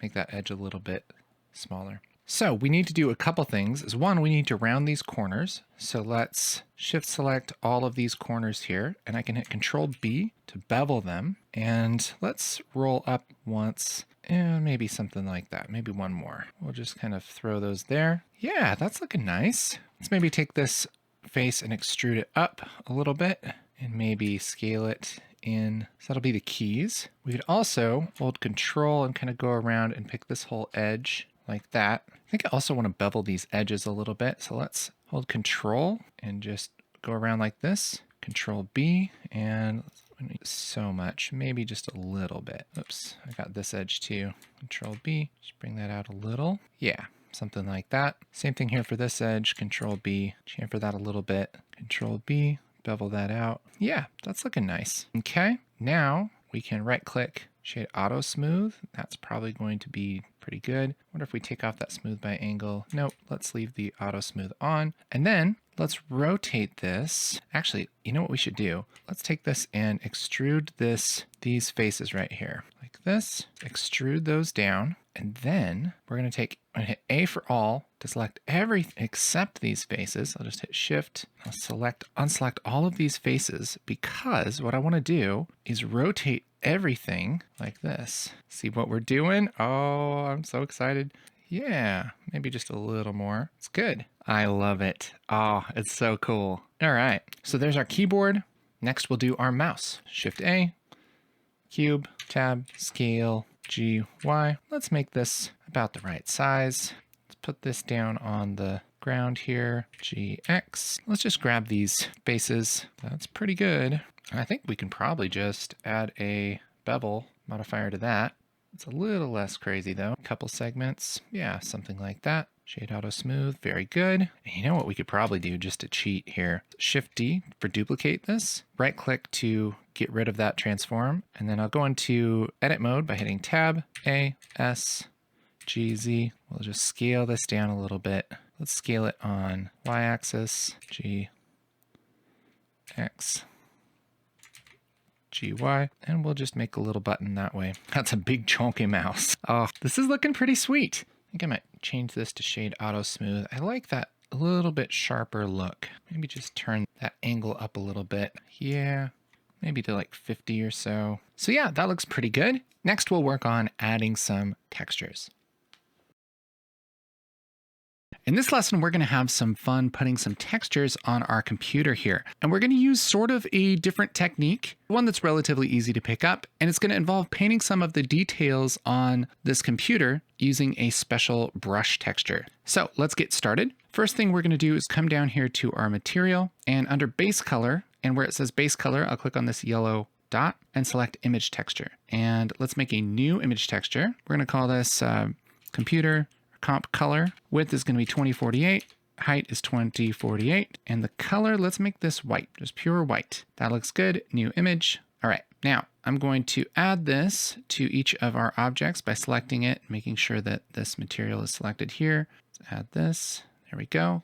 Let's look in our material preview up here. There we go. So we should have a bright white computer. Good. So to put the details on here, we're going to use a method called decals. And it's a lot like we've done in the other lessons with the brush mask. But instead of making a mask here that we kind of paint through, we can load a full color texture and actually paint that texture onto the surface. But the first thing that we need to do is lay out our UVs for everything. So let's just select all of these objects. I'm just holding Shift and selecting all of these. Let's hit Tab. That'll bring us into edit mode, and I'll hit A for all to select all of the faces. Then let's go up to UV editing. That'll switch us to our UV editor. And we can see that we have our UVs all stacked over each other. They're not laid out real great. We still have kind of the cross layouts for most of this. So to give us a good layout for painting, I'm going to go up to UV, unwrap, Smart UV project like this. Let's make our island margin 0.1, and I think everything's fine. Let's hit unwrap. Now that's going to split out all of our faces and lay them out in the best way possible on this texture. Again, there might be slightly higher quality ways to do this with some kind of detailed techniques of unwrapping it yourself, but this is going to work just fine for our texture painting that we're going to do today. So now that we have our UVs all laid out for everything, I'm just going to get out of edit mode and then just select this monitor first.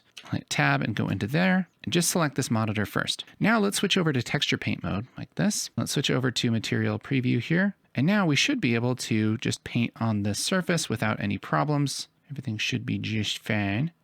Hit Control Z a couple times. Okay.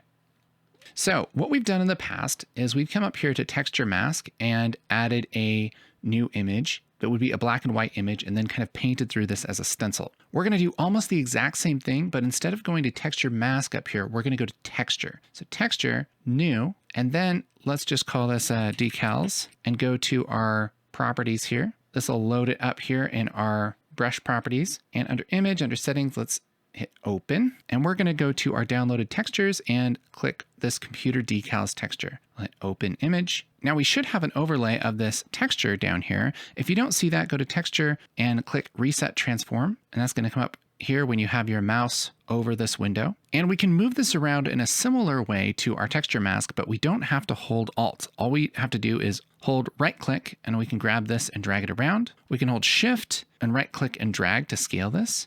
Control, right click and drag to rotate. And again, we can always go up to texture and reset transform to put it back where it was. So the idea here is that anywhere we paint on this texture with it over our object, as long as our brush is white, I'll just hit X to switch our brush to white. There we go. We can paint over this and it's going to paint those details right onto our 3D object. And this is a black and white texture, but this also works for color. It's just a little easier for this lesson to kind of keep things black and white. But yeah, that's the basic idea. And so if we switch to just look at this down Y and move this around, hold Control and reset that rotation, hold Shift to scale this up. And I'm just going to paint our screen on here and just kind of place it where I think it is going to be. I'm not worrying about any of the other details, just the screen. And then I'm just going to go over and just paint this screen on. There we go. Just like that. Easy. Look at that. Now we have the screen on there. Oh, that looks so cool. So exciting. All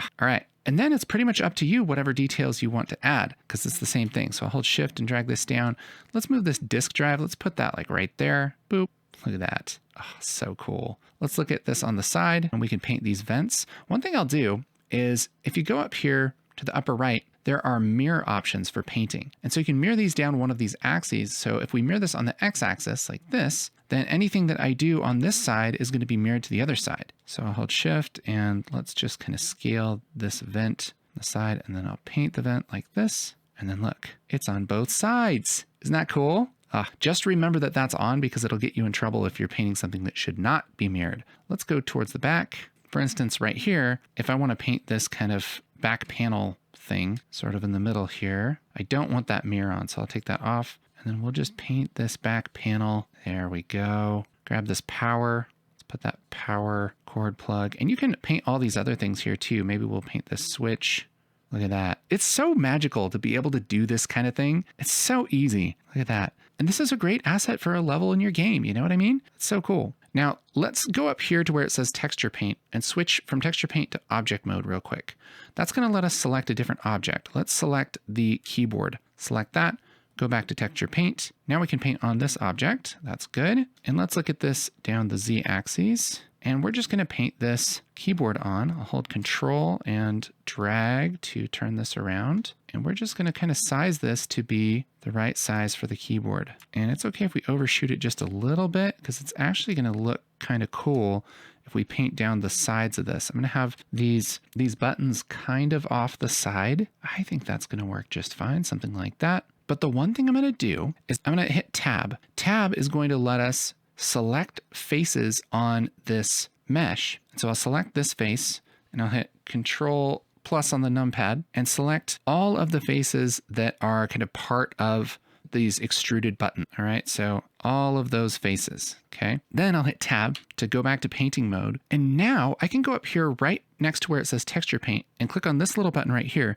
And what that's going to do is allow me to only paint on those faces. It's not going to paint on anything else. And so I can kind of overshoot this as much as I want, and it's going to just keep it to those faces. So now I can paint like this, willy-nilly, crazy. And then look, magic happens. Isn't that cool? That's sweet. Now, if we want this to be a little different, we can kind of keep working on it. I might make this just a little bigger so we have the buttons completely come off the sides. Let's see how that works. So one thing that's happening is this face is kind of tilted away from the camera, and so it doesn't let us paint on it. But what we can do is we can go back to Z here, and we can go over here to options, the upper right, and uncheck occlude. What that will do is make it so if we're painting on a face, it doesn't block another face. And so I'll just go over this one more time, and look what happens over here. See, we are painting all the way through. Oh, that looks so much better. Yes. Good. Make sure to go and turn that back on real quick because you usually want that on. There's just some times where you don't. Oh my goodness, this is looking so good. If I want this overlay to go away, I can go to texture and just get rid of my texture like that. Good. Switch back over to layout. We have a cool looking computer here. Looks like we messed up a little bit right there. That's okay. That's an easy fix. Texture paint.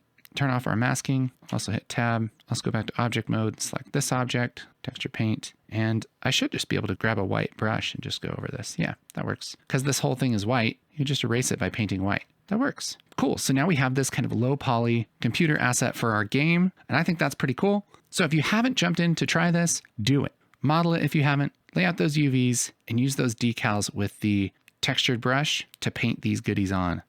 It's so exciting because just knowing this stuff, look at this. I mean, you can make stuff that looks pretty good. You could make an entire video game full of assets just using these kind of techniques. I hope you're having lots of fun because I am too. Try this. When you feel comfortable, head on over to the next lesson and we'll keep learning. Okay, in this lesson, we're going to keep practicing our modeling skills, and we're going to make something sort of like the Monsters, Inc. Scream canister, if you've ever seen that movie. I just like the whole kind of industrial look of this, and it's pretty simple to make. And I think this will be a nice light project just to kind of keep practicing our skills here. So I'm going to get rid of this cube, Shift A, and let's make something close to what we want to make. How about a cylinder? And I'm going to keep it at that 32 vertices. I think that's fine. We're going to make this one a little bit higher resolution. Okay, great. Let's also maybe make this a little bit higher. Let's make this like 0.5 meters by 3. Sure. Yeah, maybe 2. Okay, cool. Also going to right click on this and say shade auto smooth. That's going to make this nice and round. And let's do kind of this big taper at the top first. We can do that a few ways. We could grab each of these and Alt-E, extrude faces along normals, and push those out and then scale them. That would work too. It's probably a little bit easier just to bevel them. Okay, I'll grab both of these, scale them on Z, just to make this a little bit bigger. And I think the top is more beveled than the bottom. So let's actually make this, let's just scale this up, GZ, bring that down. We'll just have a small kind of chamfer thing, something like that. Nice and tasteful. Good. Now we also want to make these little stripes. So again, we can kind of do this a couple ways. This is sort of like what we did with the barrel, but if I hit Control R and then roll up once on the scroll wheel, click to confirm, right click to cancel movement, then let's scale on Z and put these about where we want those stripes to be. Great. Control B to bevel, and that's just going to split those, which is going to be convenient for us. So I don't know, something like that. Okay. And now let's Alt-E to extrude faces along normals. We could bring these out, but instead we're going to bring them in just a little bit. Just a little. Good. Look at that. That's pretty quick. Pretty quick. This is looking nice. Let's add some color to this. I'll switch over to our material preview, go over to our materials, make a new material. Let's make kind of a yellow kind of thing. This is going to be our base. Let's make it not so rough. And then, so this is going to be called yellow. And then let's make another one and we'll call this black. There we go. I'm going to take that roughness down a lot, even more, I think. Let's make the yellow just a little rough. The black, not rough, barely at all. Okay. Now we want to apply this black. So let's go into edit mode, tab, 3 for face mode, and hit Alt and select this, Shift, select that. Good. And then assign. Look at that. We're doing pretty good. That's awesome. That is awesome. All right, let's learn about a couple other kind of fun techniques here. This Scream canister has this like meter on the side. And while I don't think we need to make the whole meter, if we do want to add something like that, this is an interesting technique because if we were just going to make a cube, let's say, and put it on the side, it would probably work mostly, but if you were going to look at it from the top, that cube would come out kind of like this. It would be kind of a bigger gap on the sides than it would be here, which might not be that big of a deal, might be even what you want. But if you don't want that, and you want something to be curved along with the surface like this, here's a really easy, cool technique. We can select the surface like like this. And I'm just going to pick a couple of these faces. So these 4 faces like that. And one thing we could do would just be to extrude them. So we could just hit E for extrude and bring it out like that. And that would totally work. And then we could assign a different material to that. That's probably a pretty good way to do it. If you wanted to make this a separate object for whatever reason, let's just cancel that real quick. What you can do is duplicate these. So I'll hit Shift D for duplicate. And that's going to duplicate these. And by default, it's going to let you grab them and move them around. And you can see how it's just duplicated these faces. And I've just offset them just kind of willy-nilly by just moving my mouse. We could reset these in our history things here just by hitting 0, 0, 0. That puts them right back where they are, but they are still there, right? So GY, they're there. So we don't need to have these in the geometry. In fact, the reason why we duplicated these is so that we can separate them from the geometry. So these are all in the same object right now, but if I hit P for separate, I can separate selection.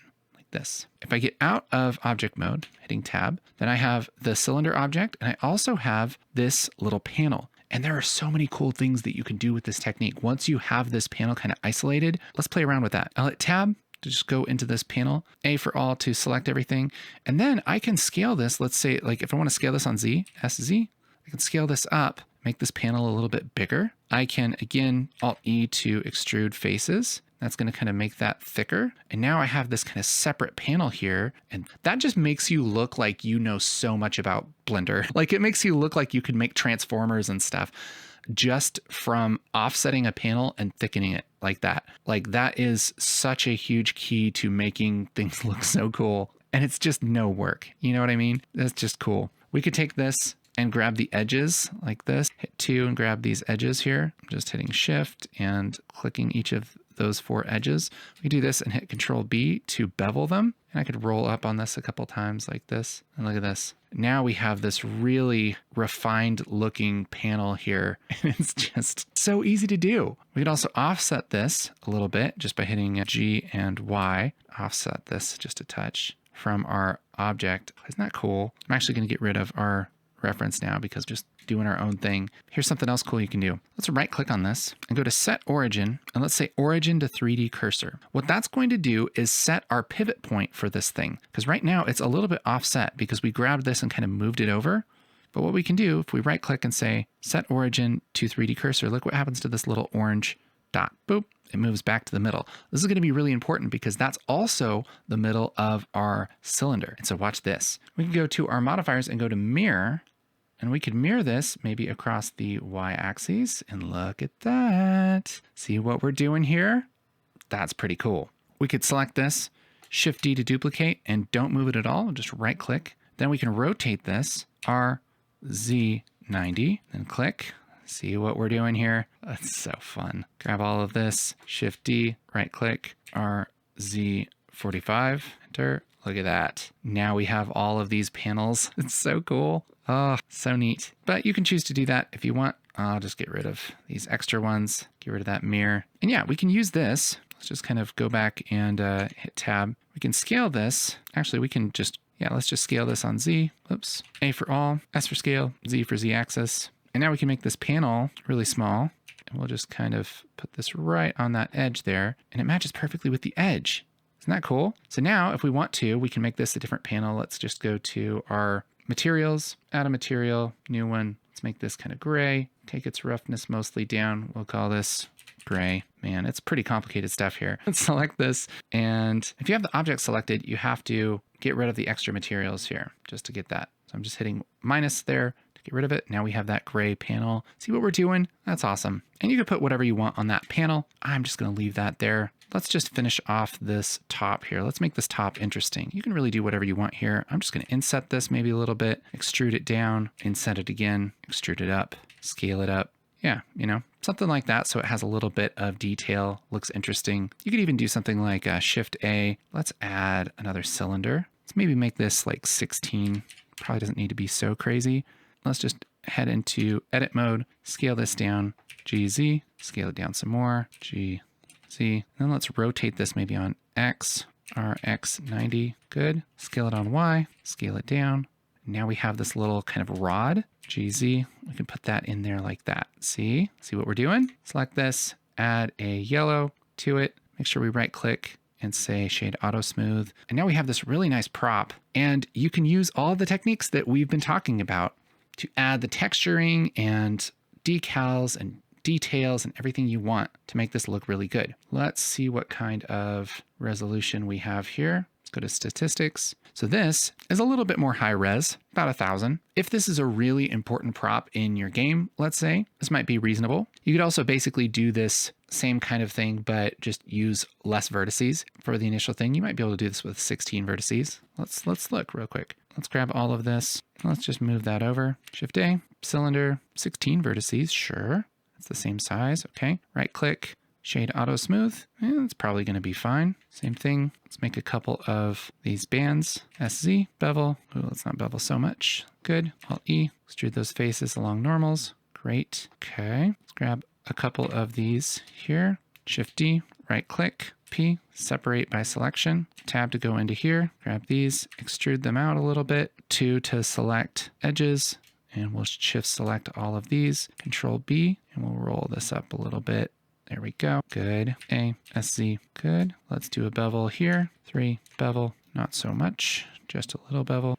Do inset, extrude down, inset, extrude up, scale, inset, extrude down, good. Let's do this thing too, extrude, scale, good. And let's do this same thing. Let's add the gray material here and the yellow material here. Select both of these parts here, and we'll add a material, the black material, and assign it. The only thing we need left is this cylinder. I'll just duplicate that, GX, just move that back here, somewhere in there. And now we have 314 faces and 700 triangles versus 598 faces and 1300 triangles. So it's a little more than half resolution, and it still looks pretty darn good, man. You can definitely tell here, like along this edge, this silhouette, but it depends on how much it matters for your game. You know, nobody's going to look at that and be like, oh, that sucks. They're going to say, oh, it's a game. So yeah, pretty exciting. So I want to see you make your own Scream Canister inspired cylinder thing. Post a screenshot to our community. Let me see what's up. In this lesson, we're going to be exporting our 3D meshes for 3D printing. And this is going to kind of depend on your 3D printer, but generally what you're going to want to do is select all of your meshes and make sure that you have everything joined. So here we have everything as one mesh, looks good. And I'm going to go up to File, Export, and this time we're going to say Export STL. That's going to make a STL file. I'll just put that on my desktop. We'll just say Include Selection Only. And the scene units are probably going to be wrong unless you set that up beforehand, but you should be able to rescale it in your slicer. And so we'll just say sword.stl, export STL like this. And I use Bamboo Studio for my 3D printer. And you should be able to just grab this STL file and drag it onto your slicer. Now this is saying that the object is too small. The object from sword.stl is too small and may be in meters or inches. Do you want to scale to millimeters? Let's say yes. And then it's going to scale it to be sort of reasonable. And so let's scale this down to, I don't know, like 30% what it's supposed to be. Sometimes you'll get something here that says there are non-manifold edges or something like that. And you can usually just hit fix and it'll fix it. But this looks like it's going to be pretty good. Let's rotate this 90 degrees. There we go. Let's enable supports. Boop.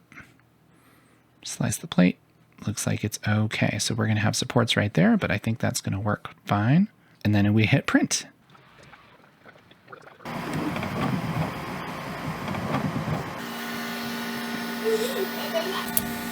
Oh, yeah. All right, so we have our sword, and it looks pretty good. What do you think? Cool. That's cool, huh? What is it? A sword. Okay, so let's say you are working on 3D for your game. Here's how to get something from Blender into your game. The first thing you're going to do with your prop is just make sure it's all one mesh, unless you're going to do something fancy.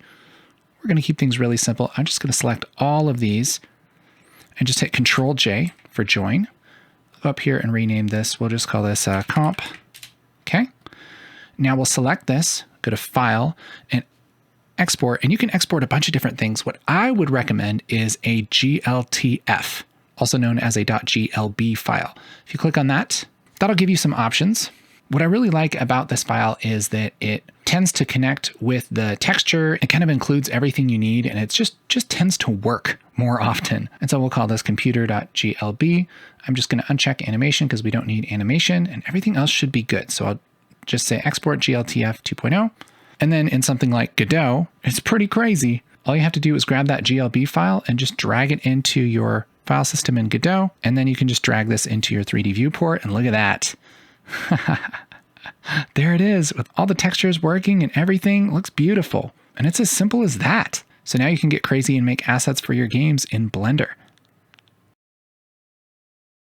In this chapter, we're going to be talking about what the heck you do with your 3D stuff when you're done. And this isn't going to be a huge guide to photorealistic rendering or the very best practices for 3D asset management in games or anything like that. I'm just going to show you the basics so that you can show your work to your friends. You can throw something in a game and get working. So something I like to do is get a nice looking render so I can show off the cool stuff I'm making in Blender. Now, if you're not familiar with 3D, a render is basically taking a nice looking picture of your 3D stuff, because right now this is kind of in pretend land. This is all just kind of being built with math. It's not really an image. It's just being calculated when I move the camera, and the computer's figuring out what this object would look like if it were built with all of these points and faces and everything. But you can't export this to like Photoshop. Oh, well, actually you kind of can, but it's not an image. You can't just like upload this to Instagram. You have to take a picture of it. So one way that you could do that would be just literally to take a screen grab. So with like snipping tool in Windows or something,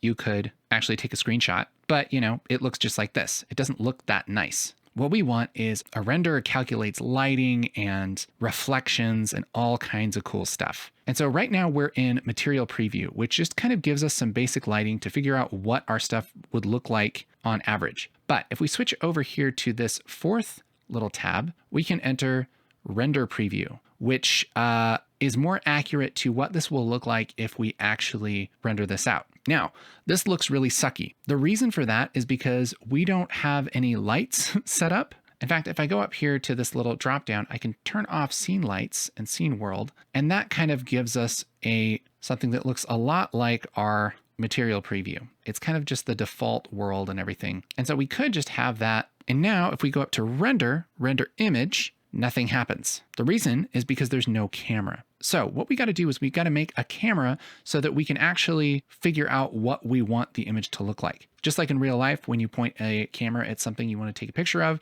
we got to point a camera at something here in 3D. So Shift A, and we can go down to camera. Let's just click on camera here. And this is going to make a camera based on our view. And so then we can click on this button right here. This will let us jump into the camera. Watch this. Now we're in the camera. But the camera is in a weird place. It's kind of in the middle. So what we need to do is move our camera back. Now, if we use our normal kind of navigation controls, all right, and I like this, it's not moving the camera. It's kind of just moving our view. And if I rotate this, we're not rotating the camera, we're rotating our view, all right? So what we need to do is go back to the camera, and I think this is the easiest thing to do. Hit N on the keyboard, N for November, and go up to View. And here where it says Lock, View Lock, let's go to Camera to View like this. Boom, like this. Now that we have this camera locked to our view, I can zoom out like normal, and look at this. It's actually moving the camera. Isn't that cool? When I pivot, it's pivoting the camera. So we can see the details there. Okay, great. Now we'll switch over to render image. And look at that. Now we have the cylinders, and this is an actual image. Now, again, it doesn't look that great because we don't have any light. I'm going to go back up here and click on this lock to unlock our camera to the view like that. And let's work on adding some lights. Shift A, go up to light, and there are a lot of different lights that you can add. Here's what I would recommend you do in most cases. Just use an area light. Grab this area light like this, scale it really big like this, move it up, okay? Move it up above everything. There are different reasons to do different lights, but this is going to be a pretty good setup, all right? Make this power 1000. Now, when we look through the camera and we switch on our scene lights and our scene world, it's going to look pretty good. Render image. All right, we're getting something going here.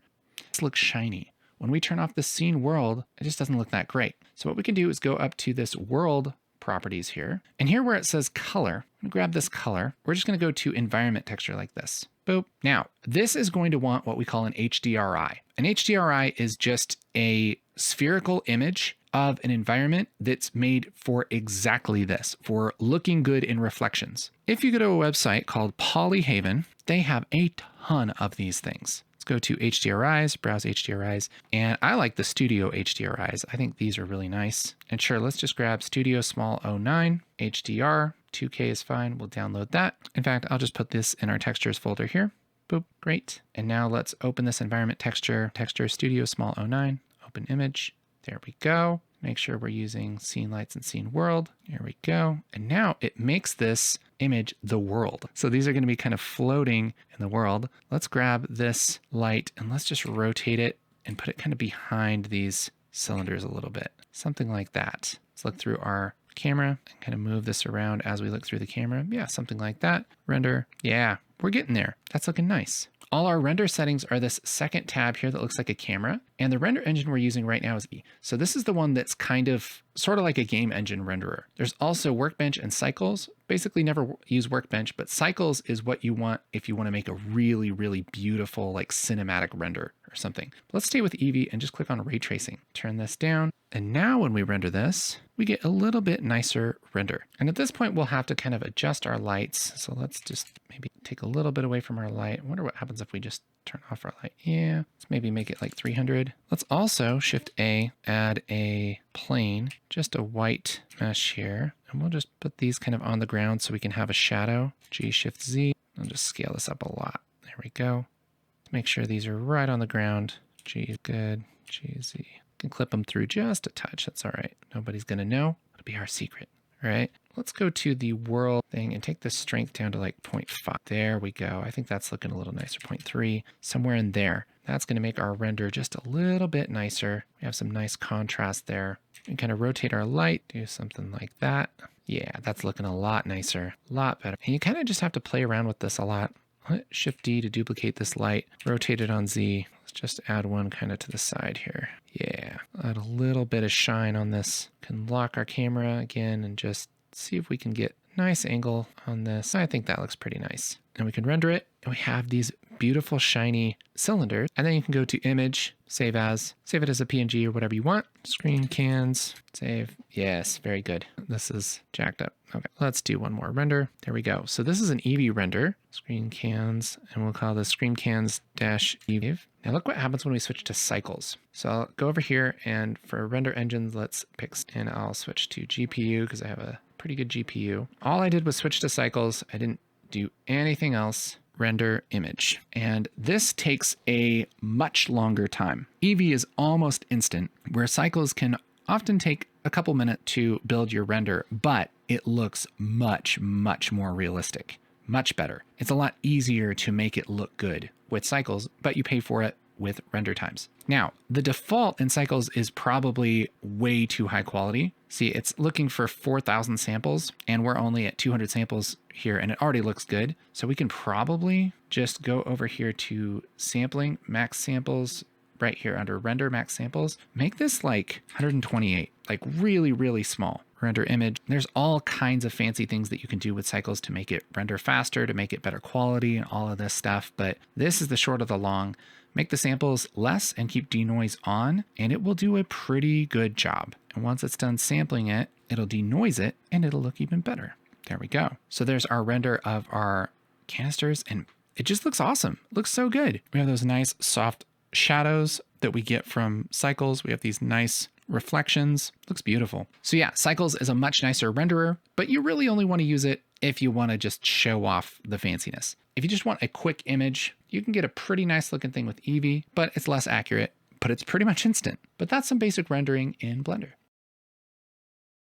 All right, so we've learned a ton about Blender in this course, and now it's time to put your skills to the test. We're going to do a final project here, and here is the assignment. I want you to make a gun or weapon of some kind in Blender, and I don't want you to make it like mine. I want you to do something else. We have a reference sheet here in our concept art just for some ideas for guns for a game, but I want to give you some advice here. It's really, really easy to overcomplicate something from the very beginning. And so what I want you to do is keep your design very, very simple for as long as you can until you just about can't stand it anymore. Keep it really, really simple and block it out, okay? And so I'm going to kind of show you a way to do that I think is really helpful. And then what I want you to do is make your own kind of gun inspired by this process. Or if you're not into guns, not into violence, that kind of thing, that's okay. Make a machine or something that kind of has similar shapes and needs a similar level of detail. So feel free to follow along with me in this lesson, but after we're done, I want you to make your own thing. Don't just call it good with what we make. I want you to make your own. Okay. So let's start out by just blocking this out, literally with blocks. I like this gun right here. And so I think what I'll do is I'll put this up in my reference here. Again, I'm using Pure Ref, which is a free utility that you can get, and it just keeps your reference image above your other windows. And I'm not going to make these shapes specifically. I'm just going to use them for reference and almost more just the silhouette. Okay, so I want to make a silhouette that looks kind of like this and take a couple elements from this. All right. And so the parts that I really like, I like this kind of thing. I think this part looks good. I like the grip here. I like the butt of the rifle. And so we're just going to make things that are kind of basically that shape. I'll hit tab and scale this down, scale it on Z to make it a little bit taller. And let's start out with kind of this part of the gun. All right. We're just going to build this in a couple different blocks. Keep it really, really simple. G, Y, and I'll just make this about the right shape. Doesn't have to be exactly, just about the right shape, something like that. Great. And then maybe I'll put a loop cut in here, kind of towards the bottom so that I can extrude this part out. And it's about the same size. From here to here is about the same size as here to here. So yeah, I want those to be about right. Something like that. Let's add one more loop cut here. Okay. I'm not worrying about getting this totally right because we can always change things. So pull that out a little bit. That's going to be this part. And then let's make the butt of it. It's going to come down, I don't know, maybe about that much. And then let's extrude this down to be about the same amount. And we'll cut that here. Yeah, something like that too. Just look at this sideways and grab this. Looks good. Let's cut this here. Just Control R, and I'm just going to extrude that out. GY. Let's rotate this on Y. Let's rotate this on X. Yeah, something like that. Then we need the clip here. So let's make another loop cut, something like that. 3, extrude, and then let's inset something, and then extrude a little bit here. There we go. Good. Let's rotate that, put that here, and I'll grab this edge, GG, to slide this down like that. Yeah, see how we're kind of making this silhouette? And I don't have this really, really detailed yet. It's just the silhouette. That makes it a lot easier to adjust things later. Hit 2, Alt, and grab. Let's grab all of this. I'll just Control, click all that whole ring. GG, bring it up a little bit, just to feel a little closer to what we want. Now, a lot of these extra panels and stuff, like this grip, I'll do separately. This thing I'll do separately. You don't have to make this all one mesh. Remember, you can add little parts. In fact, I'm kind of thinking about this as like, okay, if there were a solid part that was within this gun, it would maybe look something like that, you know, or maybe it would have this part in it too. And then there would be parts added on. We would have this part and this part and this part, you know, and then you can kind of build it in parts. And that might be a little bit easier for what we're doing. And so let's just model kind of the core inner part here. And so I'd even maybe take this clip out. Let's just do that. Control plus, and then let's X dissolve faces. Control plus X dissolve faces. Just keeping this really, really simple. Let GG and just push this up a little bit for that grip. Good. Let's grab this and make it a little bit thinner. ASX, and we'll just make that really thin, like the thinnest part of the gun. It's the core inner part. Great. Now, the question is, do we like this silhouette? I think I like it. Let's, before we get too detailed, again, let's make some of the other parts too. Now, we can use our fancy trick here where we grab a face, Shift D to duplicate, right click to not move it around, P to separate it by selection. Good. Let's do the same thing over here. Grab it, Shift D, right click, P, and then Shift D, right click, P, selection. Let's maybe make one up here. Shift D, right click, P, selection. Okay, maybe we'll make this part up here too. Shift D, right click, P, selection. Okay, so we have all these different parts that we can extrude now. Let's actually grab all of them. I'll hit tab, hit A, and then shift select the main gun part. So we're just selecting all of our extra parts. Let's just grab all those extra parts we made. Tab to go into edit mode, A for all. And then let's just make these wider. So S, X, just make those a little bit wider than the gun. All of these are going to be basically the same width, maybe not the magazine, but that's okay. We can fix that. Okay, great. Now we have those all kind of the same width, and now we can extrude them and have some fun here. So let's grab this one, tab, and then let's extrude this.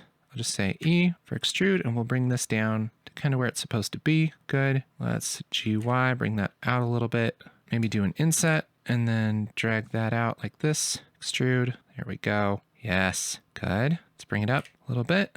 See what we're getting at. Okay. Let's do this. Tab, E for extrude. Bring this in a little bit. 3. We'll grab this here. GY. Bring it out. I for inset. E for extrude. Yeah. That's cool. A, G, Z. Bring it down. Let's take this. Bring it up. And we're just keeping it really, really simple as we go. Blocking it out first. Let's move on to the other part. Tab back into here. And let's GY bring this back a little bit. Let's extrude that down. Let's have that cover most of the gun like this. Good. Maybe we can extrude a part out like this. Cool. A, G, Z to bring this up.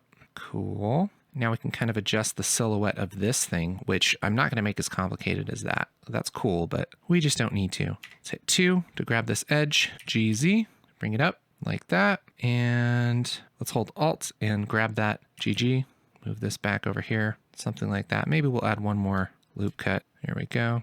Something like, let's take this edge, GZ, bring it up. We can even grab this face right here, SZ0. Make sure that's nice and flat. Yeah, that works. Cool. We can take this edge right here and bevel it, Control B. Easy to add those little corners with the bevels. Yeah, that works. Let's maybe take these faces, maybe this one too. GZ, bring it up a little bit. Cool. Let's take this back grip here, tab into that. Let's scale that on Y. Good. Extrude it down, something like this. And maybe we'll grab this edge, bevel that. Yes.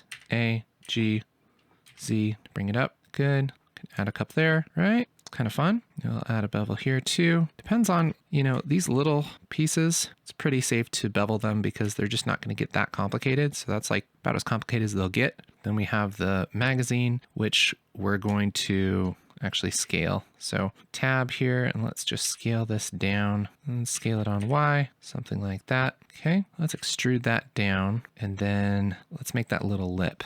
Do that a bunch of ways. Let's just extrude this and then not bring it down. I'll just right click on that, and then we can scale it up.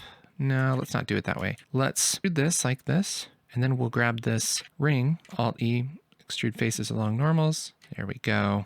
See what we're doing? And then we can just take this and let's rotate it on X like this. Let's actually scale this on Y first, something like that. And then let's rotate it on X. Good. Let's look at this down the X axis. Grab this and kind of bring it in here. Something like, then we could take this corner, move that up. Good. Oh, yeah, this is looking cool.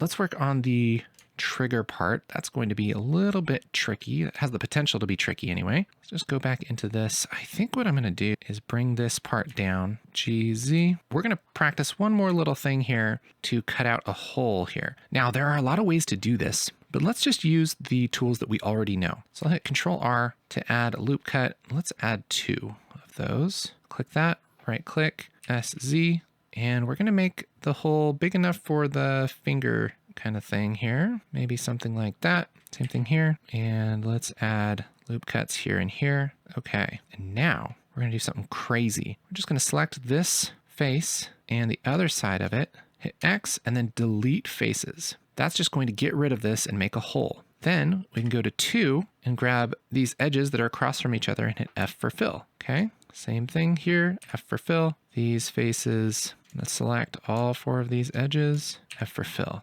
Okay, so now we have a hole built in here, and we can grab these 4 edges here and Control B for bevel. And that's going to add a little bit of geometry. It's just going to kind of round out that hole. Look at that. Cool, right? So cool. Now the question is this part too big there? I think this is one of those situations where it would be good to have figured that out beforehand, but that's okay. Actually, I can grab this edge and get rid of that. Let's dissolve edges there, because we don't need that. Let's grab these edges. That's all we need, I think. Let's grab these edges. I'm just hitting Alt to grab all of those. And let's also grab these edges. Oh boy, I'm in a pickle now. That's all right. It's not too bad. We just got to grab all the edges that need to move, and we should be able to GZ move them up without incident. Great. Okay, let's move that up to make this hole a little bigger. Does that look right? Yeah, that looks right. I like that. Nobody's going to come in and check this with a ruler, most likely. Let's just bring it down just a touch. Yeah, something like that. Okay, that's cool. Let's add a little bit to this handle, Control R, and let's roll up a little bit, something like that. Boom, like this. Let's add these little finger things to the handle, Control R, and then I'm gonna roll up a lot. Let's make a few of those cuts, and then we can take some of them, let's hit 2, just grab every other one, do this one, this one, this one, and let's just hit G, Y, then we can bring that back like that. Oh, so cool. See what we're doing? That looks sick. Grab this and bevel it a little bit. Grab this and bevel it a tiny bit. Yes. Grab all of these, bevel those. That looks so cool. All right. Now I'm going to take this piece of geometry and hide it. I'll just hit H for hide. Then let's grab these edges here, just holding Shift, grabbing these edges, and let's bring this back. GY, just bringing that back a little bit. And let's do this on G, Z, something like that. This isn't the most perfect way to have your lines and everything, but it's going to probably work just fine for what we're doing here. All right, let's grab this one and move this up also. G, Z, something like that. Then we're just kind of tweaking things. 3, G, Z, bringing this up to make a little bit more sense. G, Z, here we go. Let's bring this up to G, Z, just a touch. Give this handle a little bit of interesting looking stuff. Yeah, I like it. That's a cool gun. All right, let's do a little bit more work on this.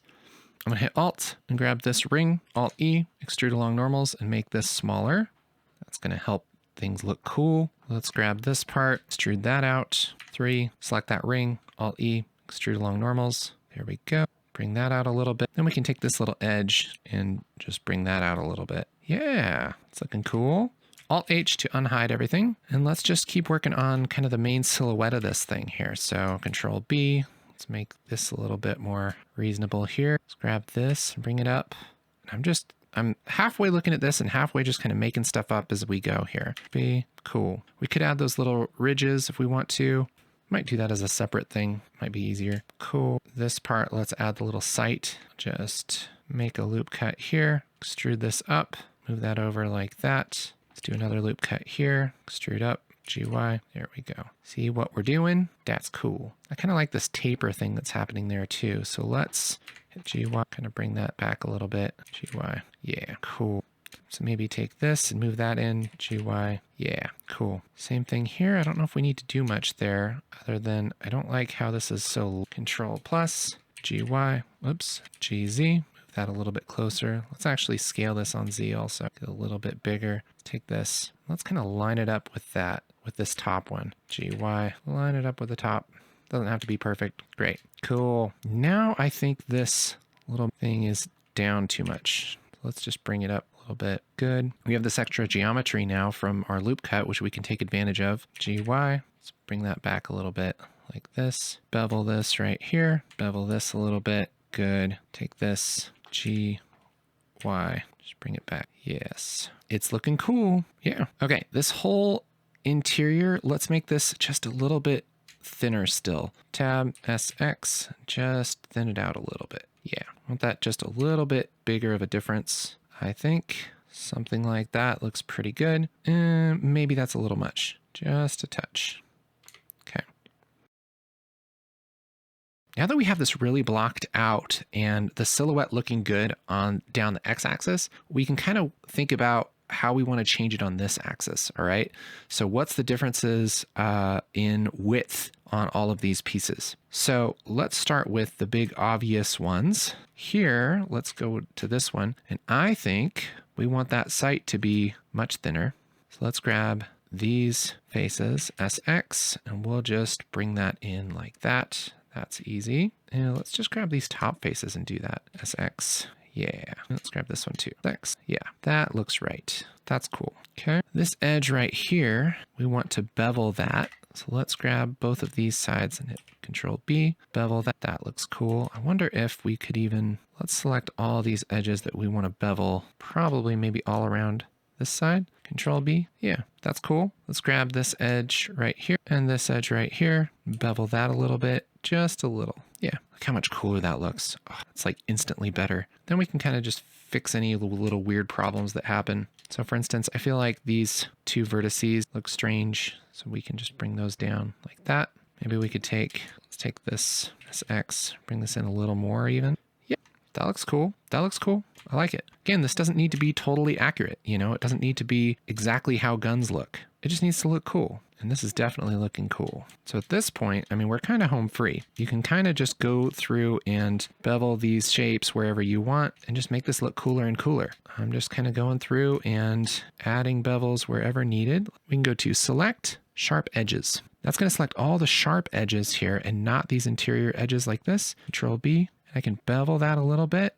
Ooh, that looks good. Do a little bit of beveling there. Also, going to hit A and then M, merge by distance. See if there's any vertices we're adding there. Ooh, that looks good. Okay. Depends on if you want that so complicated. Maybe we don't do that. Maybe we keep that level of detail where we're not going to do those micro bevels. I don't think we will. So any kind of big corners, we're going to bevel a little, but any little tiny edges, we're not really going to worry about too much. I am going to grab these sides and just Shift Alt clicking, can push this up and bevel that side.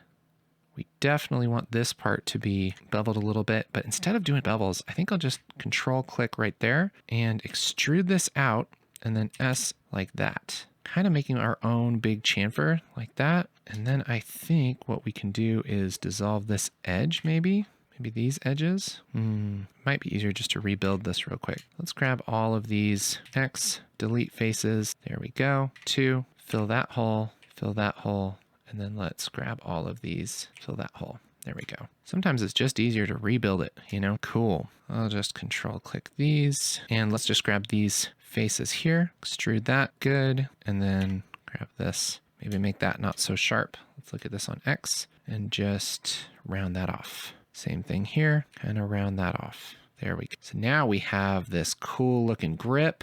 Looks awesome. Same thing here. Maybe let's add some bevels to this. Let's just actually do the extrude trick like that. And we're just picking random stuff to bevel now, pretty much. Just bevel that a little bit. Just picking anything that kind of sticks out weird about our gun. Okay, same thing here. Let's grab these faces like this. I think that'll work. SX, yeah. Kind of a sight, GZ, bring that down a little bit. Cool. And yeah, let's just select maybe these edges here like this.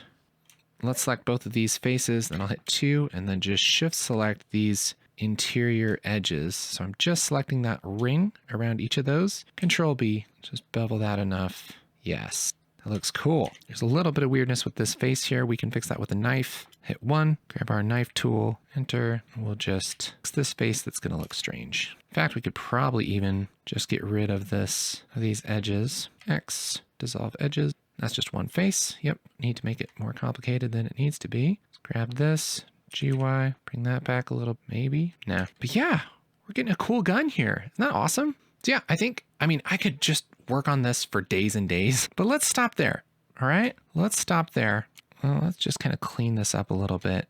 The same thing, let's just merge this at last. Merge this at last. Same thing here. Just selecting this vertice first, shift selecting M for merge at last. There we go. Just kind of cleaning this up a little bit. Then we could do something like grab this SX, just kind of add a little bit of contour there just to make that a little more interesting. Same thing here. Maybe we grab this edge, just scale it on a little bit just to give it a little more shape.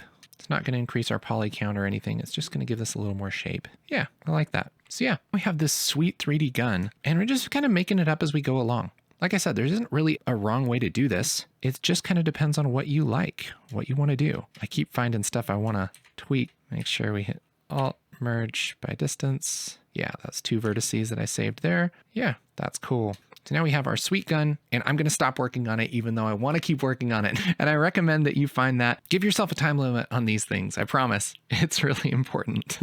But I want you to make some kind of cool gun. It doesn't have to be exactly like this. It could be a shotgun or a different kind of gun. Or if you don't want to make a gun, make some other kind of lower poly machine thing with multiple parts like this. Okay? And don't tweak it forever like I'm going to. Okay, so we have our gun here. Let's go ahead and make it pretty, shall we? Let's go to our materials and let's just do a basic material here for kind of the gun metal. So kind of a bluish dark gray, something like that. Let's go to material preview. There we go. And we'll make it metallic like this and just a little rough. Yeah, somewhere in there. That looks nice. And let's just add some different stuff here. So let's call this black, sure. And then we'll make a new material. Put a new one on and take the black off. This new material, let's do kind of like a, I don't know, like an orangish yellow, kind of darker, that kind of thing. Yeah, maybe a little more rough. Yeah, I like that. Same thing here. Let's go with that. Just do that on all of these extra panels here. There we go. If you select multiples and then switch the material, it doesn't switch the material on all of them, but you can go down here to copy material to selected, and that will copy it over. So there we go. That looks cool. Let's go in here to the magazine. Let's go here to the black and we can hit this little button, which will just duplicate the material and make a new one.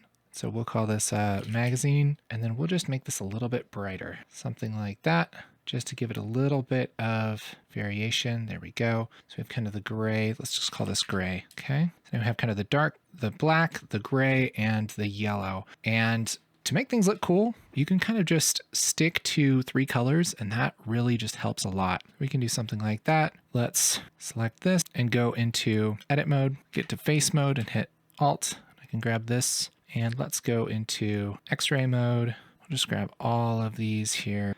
Let's make that gray and we'll assign that gray material. There we go. Yeah, so now it's just a little different. And heck, we'll grab this stuff too and assign that to gray just to give it a little bit of variation. I think that'll be just fine. Cool. I wonder what happens if we turn this to gray. Do we like that? Nah, I like it yellow. Okay, cool. So we have our basic materials set up. This material, we'll call it yellow or accent color. Okay, great. And let's hit A for all, tab to go into edit mode. I'll switch out of X-ray. A to select all of the faces. And let's set up our UVs. I'll go over to UV editing, UV unwrap, smart UV project with 0.01 island margin. We also want to switch this area weight to 1. That's going to make sure that everything scales right. And I'll hit unwrap like this. And now we have all of this laid out really nicely on this UV. Let's select all of these. Select all. I'm going to go to UV, pack islands. And let's just see if we can get this to work even better. Let's say pack. There we go. That's going to make those all a little bit bigger and just fit that in a little better. I think that's going to be really nice. Okay, so now we have our UVs set up so we can do our texture painting if we want to. Let's switch over to our material preview. And for our base color for our accents, let's just start with that. I'll click on this yellow and say image texture, make a new one. And let's make this pretty good size. Let's make this 4K. So 1024 times 4 is 4096 color. And let's just pick kind of a similar color, this kind of yellow. Yeah, something like that. And hit, we'll call this accent texture, new image like that. Now we have our 4K texture here for our accents. Let's get this all set up for our other materials also. So our gray, we're going to do the exact same thing. Image texture, new, same resolution, but we're going to make it gray like this. Take our saturation down, maybe a little towards blue. Good. Gray texture, new image, good. And for our black, we'll do similar thing. Image texture, new. Let's make this really dark. Okay, black texture, hit new image. Good. So now we've just connected these to pure colored images and it looks the same. We like that. And we have our UVs all set up. So now we can either leave it like this or we can do some painting like we've been doing. And again, this is up to you how crazy you want to get. But I mean, this is where I have a lot of fun. I really love this part. So I'm really excited. I'm actually going to turn these gray, I think. Let's go to gray. Let's add a gray here and assign that. Same thing here. Grab this, add the gray, and assign that. Good. Yeah, that looks good. We'll just switch out these materials, I think, here and there, just to give this a little bit more variance. This is nice. Gray, assign. Yeah, looks cool. Looks so cool. I love that. I also forgot to put a trigger in there, but we can do that at some point. But this is pretty sweet. So now we are ready to paint our textures. So we have our mesh all set up to paint. One thing I want to mention is that let's test this out first of all. I should just be able to get something white and just paint on this. All right. Now, the reason I can paint on this object is because I have it selected up here in the outliner. And so I can kind of select different objects here. So right here, and then I can click on the little paint button and then I can paint on that. If this is not working or it's acting weird, what is probably happening is that your normals are flipped. So what the heck does that mean? Well, if you go up to the overlays here and you go all the way down to where it says face orientation, and you click on that, everything should be blue. If anything's red, that means that the normals are flipped. That means that the direction that the faces are facing is backwards. So you're kind of like looking at it inside out, and you can't really tell until you try and do something like texture paint it. And so what we need to do is go into edit mode, grab all the faces, and go up to mesh, normals, flip, or recalculate outside like this. Recalculate outside usually works best. There we go. Now everything is blue. That's what we want. So if everything's blue, and I'll go back to my face orientation here, unclick that. If everything is the right way, we have our mesh that we want to paint on selected, and we're in texture paint mode. We should be able to paint on here. All right. I'll also go over here and switch this little texture to my yellow one so I can see what the heck's going on. Now it's time to have some fun. Let's do a little bit of texture masking here. I'm again going to do new and open up some of my grunge here. Let's grab some steel grunge maybe. Good. And we'll switch this texture mask mapping to stencil, image aspect, reset transform. And let's just go to the side here. I'll hit Alt and grab this, Alt Shift, dragging this with my right button on my mouse. And let's actually switch this to a soft mask, which I need to open this again here. Stencil, there we go. And now let's maybe do kind of a brownish, maybe more of a gray, brownish gray, something like that. Let's take the strength down to like 0.4, and we can kind of start to just paint on here. Look at that. Oh, so cool. So cool. Take this strength down a lot, take the radius up a lot, and we'll just kind of add a little bit like this. Add a little bit of grungy stuff. Yeah, oh, I love that. So much fun. Just move this up to a different part of the texture and I'll just kind of go over it just lightly. Yeah, add a little bit of grunge to this just so it's not perfectly clean. There we go. Oh, that looks so cool. And it's so easy too. Okay, let's switch to a different one. Let's go with this cube here, cube 2. So I have that selected, and we'll do sort of a similar thing. I'll just add a little bit of schmutz here, add some on the front, add some on the side. There we go, just kind of randomly. Good. Oh, that looks so cool. Add a little bit on this one too. We can switch to object mode and just quickly grab this back to texture paint. Same thing, just add a little bit of this on both sides. There we go. Kind of paint this at an angle and it'll give it a little bit of a streaky vibe. Yeah, good. Yeah, that looks nice. See what we're getting at here? It's looking so cool. Let's do this other yellow. Same thing. We'll just do a little bit of grunge on it. But we need to select it. Object mode, select, switch back to texture paint. Do a little bit more on the back. Cool. Yeah, that looks so cool. Okay, let's pick a different object here. Let's pick this one. Switch back to texture paint. This time we're going to go to the gray texture material, switch this to gray texture. This, and we should be able to add that too. So that looks like it's working. Let's make this just black. Yeah, that works. So we'll add a little bit there, just all around here like this. We can take this radius down.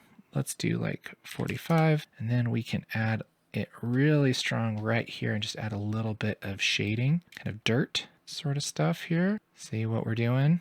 Same thing here. Let's switch to the black. Because this is a different material, we got to switch that up there. This is already black, so I wonder if we want to maybe even do some kind of whitish gray looking kind of stuff. Just kind of add a little bit of texture there. We can even just kind of go over it a little bit really generally. Yeah, gives it just a little bit of splotchiness. Yeah, that's cool. This looks sick. Switch to the gray and do a little bit. Let's hit X. We'll do a little bit of shading there, shading here, just around this kind of little thingy, and just really lightly putting a little bit of texture on this. Cool. And you can spend more time on this if you want to, but I think this looks pretty. Switch to our material preview. Oh yeah, dude, look at that. That looks so cool. That looks awesome. You have a pretty cool gun. Take our texture mask off like that. And you could do all kinds of stuff to make this better, but I'm gonna leave that to you. This has been a really fun course. Thank you so much for hanging with me. Click that first link in the description. That's our free texture pack that'll help you follow along and is also really useful for making other Blender things. It's totally free. All you have to do is sign up. Click that link in the description right now and I'll send that to your email. I hope you've learned a lot and that you're inspired to make some really cool stuff. If you have any questions or comments about the course, leave it in the community and I'll be sure to get back with you as soon as possible. Thanks.